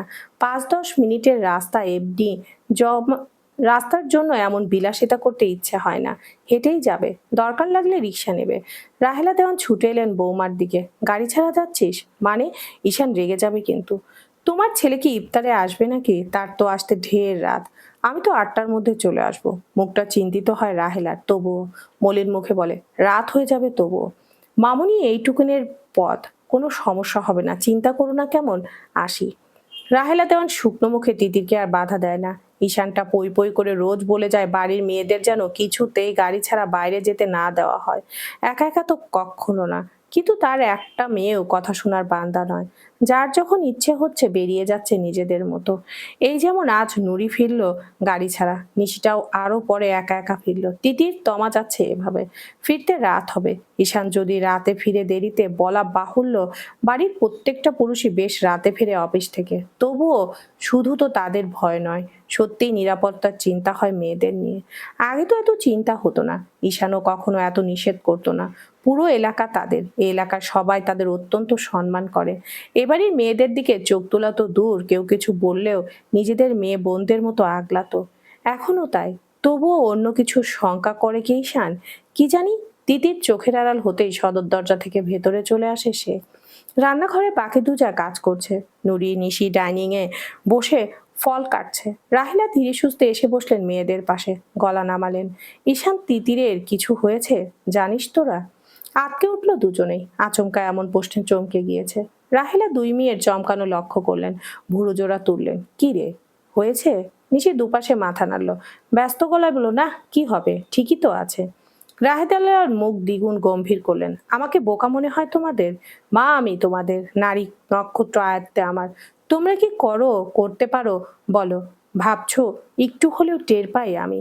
গোটা রমজান পার হয়ে গেল তিতির ঈশানের বিয়ের ঠিক 1 মাস আজকে। তোমাদের কি মনে হয় ওদের দূরত্ব আমি খেয়াল করিনি? হ্যাঁ, দুদিন হলো তো রাতেও তিতিরকে নিজের রুমে দেখি আমি।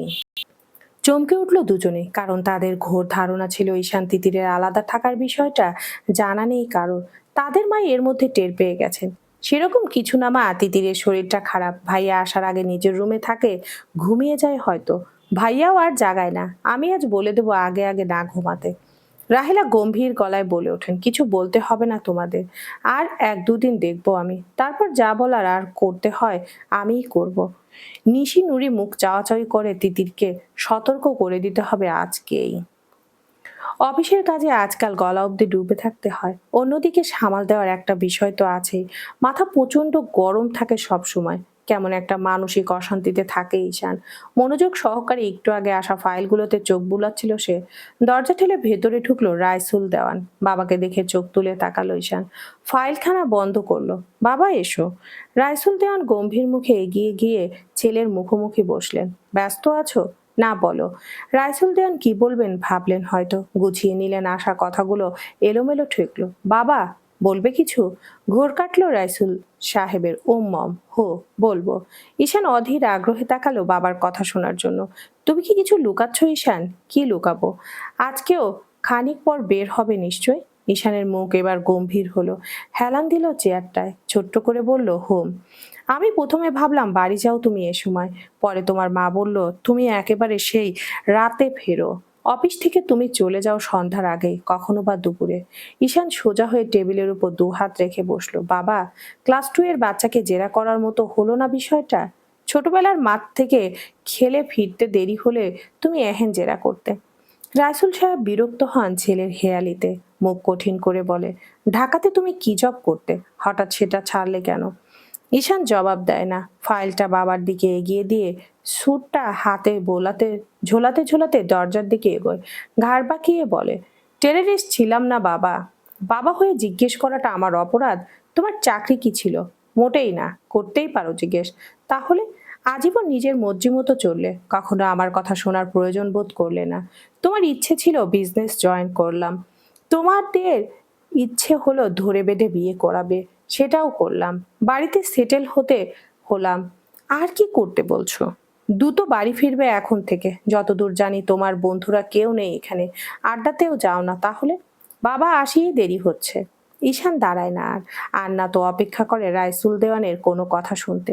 ছেলের এই একগুয়ামিতে বিরক্ত রাইসুল সাহেব সামান্য কথাটা তেরামি ছাড়া জবাব দেয় না। দীর্ঘশ্বাস ফেলে সে। ঈশান গাড়িতে এসে থামলো একটা পুরাতন ভবনের সামনে। শহর থেকে প্রায় 38 কিলোমিটার উত্তরে এটা। শহরের কোলাহল লোক সমাগম থেকে বেশ দূরেই এটা। ভেতরে ঢুকতেই এগিয়ে এলো 3-4 জন ব্যক্তি। ঈশান কথা বলল না। সে মানুষগুলো ইশারা করে কিছু দেখালো, কথা বাড়ালো না। ঈশান বসতে একজন এগিয়ে গেল। ফোন ফোন স্ক্রিনে চলমান কিছু থেকে ভুরু জোড়া কোচকালো ঈশানের। গম্ভীর গলায় বলল, কবের এটা? আজকে। মুখ স্পষ্ট নয় কেন? পজিশন ঠিক ছিল না। স্টুপিড। মুখ কুচকে যায় লোকগুলোর। মাগরিবের আজান পড়ছে এই মাত্র। ইফতারের বেশ কিছু আইটেম রাখা ভাঙা টেবিলটায়। ঈশান মুখে তুলে নিল সেগুলো। বাকিরাও তাই। সময় নিয়ে বলল, বডি কোথায় রাখা? এটার 3 তলাতে। থাকুক। বাকি সময় আর একটা কথাও হলো না গোটা রুম জুড়ে। একদম চুপচাপ নীরবে ঘরের ভেতরটা। তবে আশেপাশের জঙ্গলের পশু পাখিগুলোর মধ্যে চুপ থাকার বিন্দুমাত্র ইচ্ছা দেখা গেল না। শরীর হিম করা শব্দ এক একটা। ঈশান উঠে দাঁড়ালো, সাথে সাথে বাকিরাও। পকেটে হাত গুজে বরাবরের মতো ভারী গলায় বলল, এখানে স্টে করার দরকার নেই। পুলিশ জঙ্গলে রেড দিলে মারা পড়বে। বডি এখানে থাকুক। হাত বাড়িয়ে একটা চিরকুট হাতে ধরিয়ে দিল সে। এই লোকেশনে চলে যাও, সকালে এসে বডি সরাবে। মাথা ঝাঁকিয়ে সম্মতি জানায় সবাই। আজকে ঈশানকে বেশ ক্লান্ত লাগছে। সারাদিন প্রচুর ধকল গিয়েছে অফিসে। বাড়ি ফিরবে তাড়াতাড়ি আজকে, আগেই ঠিক করে রেখেছে। সেখান থেকে বেরিয়ে গাড়ির ড্রাইভিং সিটে বসতে বসতে মনে মনে হাসলো ঈশান। বাবা আজকে খুশিই হবে তাড়াতাড়ি ফিরছে বলে। গাড়ি চলতে শুরু করেছে। জঙ্গলের এরিয়া পেরিয়ে মেন রোডে উঠতেই কাঁচ নামিয়ে দিল গাড়ির। বুকের ভেতরটা আজকাল বেশ অস্থির থাকে তার। কিছু একটা নেই নেই মনে হয়। সেদিনে মায়ের কাছে শুনেছিল তিতিরের ছুটি শেষের দিকে। ঈদের পর সম্ভবত আর 10 দিন থাকবে। সেই হিসেবে আর 15-16 দিন ছুটি। তিতিরের সাথে কথা হয় না প্রায় 20-22 দিন হবে। মেয়েটা দূরে চলে গেছে তার। ভুল করে একটা শব্দ উচ্চারণ করে না তার সাথে। সেও প্রয়োজন বোধ করেনি।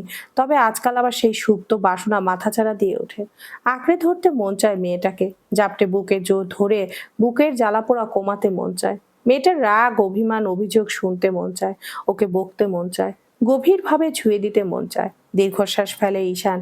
অবাস্তব সব চাওয়া এগুলো, কোনো কারণ নেই, তবুও এসবই মনে হয়। সে তো এমন ছিল না। আবেগ অনুভূতিতে মিশে মাথা গলানো মানুষ সে না। তার প্রফেশনের সাথে এসব যায় না। এখনো এখানে আবেগের জায়গা নেই, একদম নেই। আজীবন তার জগৎ থেকে আলাদা রাখতে চেয়েছে সে তার পরিবারকে। আজকাল সব অগোছালো লাগে। এই যেমন আজকে। আগে হলে কি সে আজকের দিনের এই একটা ইম্পর্টেন্ট কাজ রেখে সন্ধ্যাবেলায় বাড়ি যাওয়ার জন্য অস্থির হয়। অজান্তেই হাতের নিচে ধরা স্টিয়ারিং এর বাঁধন শক্ত হয়, মুখের আদল পাল্টায়। ঈশান বাড়ি ফিরেছে আজ জলদি। অন্যদিন হলে খুশিতে বাড়ি মাথায় তুলতেন রাহেলা দেওয়ান। আজ তা করলেন না, ভয়ে মিশে গেলেন। গেটে ঈশানের গাড়ি দেখে ছুটে এসে তাদের খবর দিয়ে বাড়ির কাজের বুয়াটা রাহেলা শুকনো মুখে হাঁক ছাড়লেন নিশিকে। নিশি বিছানায় গা এলিয়ে নিয়াজের সাথে প্রেমালাপে ব্যস্ত। মায়ের এহেন চিৎকারে ফোন ফেলে ছুটে এলো দোতলার করিডোরে। ওখান থেকে সেও একই স্বরে চেঁচালো, হলোটা কি? রাহেলা ঘামছে দরদর করে, শাশুড়ির আঁচলে মুখটা মুছে বলল, ঈশান এসেছে। শাড়ির আঁচলে মুখটা মুছে বলল, ঈশান এসেছে তিতির। মুখ চুপসে ফাটা বেলুন হয়ে গেল নিশির। বড় মায়ের হাঁক ডাকে ঘর থেকে বেরিয়েছে নুরিও। বোনের পাশে এসে দাঁড়িয়েছে। চোখাচোখি হলো, কিঞ্চিৎক্ষণ সময় লাগলো মায়ের কথা বুঝতে। মাথায় ঢোকা মাত্রই ছুটলো নিজের রুমে তিতিরকে কল করতে। তিতির কল তুলছে না। ইফতার পার্টিতে প্রচুর মানুষজন। তোমাদের ইয়ারের একটা ছেলে মেয়েও বাদ নেই আজকে আসতে। ইফতার করে ডিনার সার্ভ করছে টেবিলে। এত এত হই হুল্লের মধ্যে ভাইব্রেট করা ফোনের কাঁপুনি মোটেও খেয়াল হলো না তিতিরের। নিশি চিন্তিত মুখে নুরির দিকে তাকালো। তোমাকে কল করো আপু। নিশি একই গতিতে কল লাগালো তোমাকে। একই ঘটনা, কেউ ফোন তুলছে না। দুবোন ছুটে বেরিয়ে এলো করিডরে। নিচতলায় মা এখনো উপরের দিকে অসহায় দৃষ্টিতে তাকানো। নুরি নিশি দুদিকে মাথা নাড়িয়ে জানালো পায়নি। কপাল চাপড়ালেন রাহেরা। নয়নটাকেও যে কল করে নিয়ে আসতে বলবেন সে উপায় নেই। নয়ন গিয়েছে ঢাকা অফিসের কোনো এক কাজে, সুতরাং আজকে তিতিরের খবরই আছে। দুজা এসে গুটিসুটি মেরে দাঁড়িয়েছে রাহেলার পাশে। রিক্তা ফিসফিস করে বলল, জিজ্ঞেস করলে বলবে মাথা যন্ত্রণা করছিল, খাইয়ে ঘুম পাড়িয়ে দিয়ে এসেছি। রুমে যেতে নিষেধ। মুখটা কোনোই দিয়ে ধাক্কা দিয়ে মেজোজাকে, ছেলে সেটা মানবে? সামান্য মাথা ব্যথার জন্য বউ রাখবে অন্য রুমে? মুক্তার বাঁকা কথায় অন্য সময় হলেও হাসতো বাকিরা, আজ হাসলো না। কারণ তারাও জানে কতটা সিরিয়াস ভাবে তিতির বা কোনো মেয়ের একা বাইরে বের হওয়া নিষেধ করেছে ঈশান। আর রাতে বেরিয়েছে জানলে আতঙ্কিত হয় তিনজনই। হাতে কালো ব্যাগটা নিয়ে ক্লান্ত শরীরে সদর দরজা ঠেলে ভেতরে ঢোকে ঈশান। ড্রয়িং রুমে সারিবদ্ধ হয়ে মা চাচিদের দেখে চোখ কোঁচকায়। উপরে একইভাবে তাকিয়ে আছে নিশি নুরি। তবে এত কিছু ভাবলো না সে। রাহেলা এগিয়ে এলেন। আজ এত তাড়াতাড়ি যে বাপ, খুশি হওনি মনে হচ্ছে? দাঁতে জিভ কাটে রাহেলা, ব্যস্ত গলায় বলে, এ বাবা, এটা কি কথা? আমার বাপ তাড়াতাড়ি বাড়ি ফিরেছে, আমি তো সেটাই চাই। যা ঘরে যা, ফ্রেশ হয়ে আয়। কি না কি দিয়ে ইফতার করেছিস, একেবারে ডিনার করবি আয়। ঈশান মাথা ঝাঁকিয়ে সিঁড়ি দিয়ে উপরে ওঠে। এক নজরে দিক সেদিক তাকায়। সোফা, কিচেন, নিচতলায় কোথাও তিতিরের অস্তিত্ব নেই। ঘরে বোধহয়। ভাইয়ের আশা দেখে ঘরে ঢুকে গেছে নিশি নুরে। সময় নিয়ে কোল্ড শাওয়ার নিয়ে বের হলো ঈশান। শরীরটা ভার ভার লাগছে আজকে। ম্যাচ ম্যাচ করছে। জ্বর আসবে নাকি? খিদে পায়নি, তবে খেতে যাবে সে এখনই। বাড়ির সবাই এখনই বসবে হয়তো খেতে। ইফতারের পর রাতের খাবার জলদি খাওয়া হয় তাদের বাড়িতে সচরাচর। মন ছটফট হয়ে আছে অন্য কারণে। মনে মনে খানিকটা মেজাজ খারাপ হলো তার নিজের উপরে। মনটা বেহায়া হয়ে বসে আছে আজকাল। ভালো লাগে না একটা কাঙ্ক্ষিত মুখ না দেখলে। পাতলা শার্টটা গায়ে জড়িয়ে দুটো পায়ে নিচে নেমে আসে ঈশান। খাবার দাবার টেবিলে সাজানো। রিশা, রোশনি, রাফি সুন্দর মতো বসে গেছে সামনে প্লেট নিয়ে। যদিও কয়েক লুকমা মুখে দেওয়ার পর বায়না জুড়বে খাইয়ে দিতে, তখন সেই খাইয়ে দিতেই হবে। তারপরও আগে বায়না জোরে এমন। ঈশানকে দেখে লাফিয়ে উঠে তিনজন। ঈশান হাত বুলিয়ে দিল তিনজনের মাথায়। পকেট থেকে বের করলো চকলেট, ধরিয়ে দিল তিনজনের হাতে। হুড়মুড়িয়ে নিশি নড়িয়ে এসে বসলো। অন্যদিন হলে বড় দুটো তো একইভাবে হাত পাতত চকলেটের জন্য। ঈশান অবশ্য এনেছে ওদের জন্য। আজ গম্ভীর দেখে অবাকই হলো খানিকটা। দুটোর মুখই শুকনো। ঈশানের কপালে ভাঁজ পড়ল। নুরিকে পরখ করলো বিশেষভাবে। পকেট থেকে তিনটে চকলেট বের করে হাতে দিল দুজনের। আজ একটা চকলেট বেশি, কারণ বুঝলো না প্রথমে ওরা। রাফি চকলেটটা এক্সট্রা মনে করে কেড়ে নিতে গেলে ঈশান খানিক শব্দ করলো। থেমে গেল বেচারা। নিশি নুরি ততক্ষণে ধরে ফেলেছে ভাই কিছু না বললেও রাফিকে বকা গলায় বলল, তোর বারবির জিনিসে কবে থেকে নজর দেওয়া শুরু করলি রাফি? হ্যাঁ? রাফি বোধহয় অবাকই হলো। এটা বারবির? তা কখন বলল তাদের বড় ভাইয়া? ভাইয়া তো একবারও বলল না সেটা। রিশা ধমকে ওঠে ভাইকে, বড়দের মতো করে বলে ওঠে, ভালোবাসার জিনিস কি বলে দেয় গাধা? খাবার খা। কেসে ওঠে ঈশান। মিটিমিটি হাসছে বাড়ির সকলে। ঈশান খাওয়ায় মন দেওয়ার চেষ্টা করে, সবাইকে দেখতে পাওয়া যাচ্ছে ম্যাডামকে বাদে। ঈশানের পাতে খাবার তুলে দিচ্ছেন রাহেলা চিন্তিত মুখে। মনে মনে বারবার আল্লাহকে ডাকছেন ঈশার যেন তিতিরের খোঁজ না করে, আর এই সময় তিতির যেন বাড়িতে না ঢোকে। তবে হলো না সেটা। দুলকমা মুখে তোলার পরই ঈশান ভুরু কুচকে তাকালো মায়ের দিকে। তোমাদের নবাব নন্দিনী কই? দেখছি না তাকে। আঁতকে উঠলো বাড়ির সকলে। মুখ শুকিয়ে এলো সকলে। মিথ্যা কথা কি করে বলবেন অবলীলায়। মুখ নিচু করে খেয়ে যাচ্ছে নিশি নুরি। কাউকে জবাব না দিতে দেখে একই প্রশ্ন পুনরায় করলো ঈশান। কি হলো? ঝটপট একটা মিথ্যা বলে বসলো নুরি। ঘুমিয়ে গেছে ও। ঈশান মাথা তুলে তাকায়। এবারে সবার মিথ্যা ধরে ফেলতে পারে তার অভিজ্ঞ চোখ। গ্লাস হাতে নিল, তবে তা নিজে খেলো না। নুরির দিকে বাড়িয়ে দিয়ে বলল, আমার সামনে অন্তত মুখটা সামলা নাকি। চুপসে গেল সে। তবে এই মুহূর্তে লাফিয়ে উঠল রাফি। সে তো জানে জবাবটা। ভাইকে সঠিক জবাবটা দিয়ে বাহবা কামানোর সুযোগ সে মোটেও হাতছাড়া করতে চাইল না। উচ্ছ্বাসিত কণ্ঠে জবাব দিল, বারবি তো তমা আপুর সাথে পার্টিতে গেছে। চোখ মুখ খিচে বন্ধ করে নিল সকলে। মুখটা পেছন থেকে চেপে ধরল ছেলের মুখ। রাফি তখনও ছটফট করে ঈশানকে বাকিটুকু জানাতে ব্যস্ত। ঈশানের হাত থেমে গেল। চামচ নামিয়ে তাকালো মায়ের দিকে। গম্ভীর গলায় বলল, তিতির কোথায়, কিসের পার্টি? রাহেলা ব্যস্ত হলেন, জলদি বললেন, পার্টি না বা ইফতার পার্টি, ওই যে তোমার কলেজে আর কি। চুপ করে গেলেন রাহেলা। ঈশানের চোখ মুখ শক্ত হয়ে গেছে। বাড়ি ঢোকার সময় সবগুলো গাড়ি দেখেছে পার্কিং এ। তার মানে গাড়ি নিয়ে যায়নি। ঘড়ির দিকে তাকালো সে। 7:45 বাজে। শব্দ করে চেয়ার ছেড়ে উঠে দাঁড়ালো। রাহেলা এসে আঁকড়ে ধরলো ছেলের হাত। রাগ করিস না মেয়েটার উপর বাপ, যেতে চাচ্ছিল না, আমি জোর করে পাঠিয়েছি। সামান্য দূরে এসে পড়বে, তুই খাওয়া ছেড়ে উঠলি কেন? খেয়ে নে, ও চলে আসবে। ঈশানের মুখ রক্তিম অবায় ছেয়ে গেছে রাগে। হাজার একটা চিন্তা ঘোরে মাথার উপর। বাড়ির সব জেদি একরোখা মেয়েগুলোকে নিয়ে সে পড়েছে ডাবল বিপদে। একজনও কথা শোনে না তার। মায়ের দিকে তীক্ষ্ণ দৃষ্টি নিক্ষেপ করে দ্রুত উপর থেকে গাড়ির চাবি নিয়ে নামে। বাইক নিয়ে যেতে হবে, তবে তমাও আছে সাথে। অগত্যা অল্প পথ হলেও গাড়ি নিয়ে যাবে সে।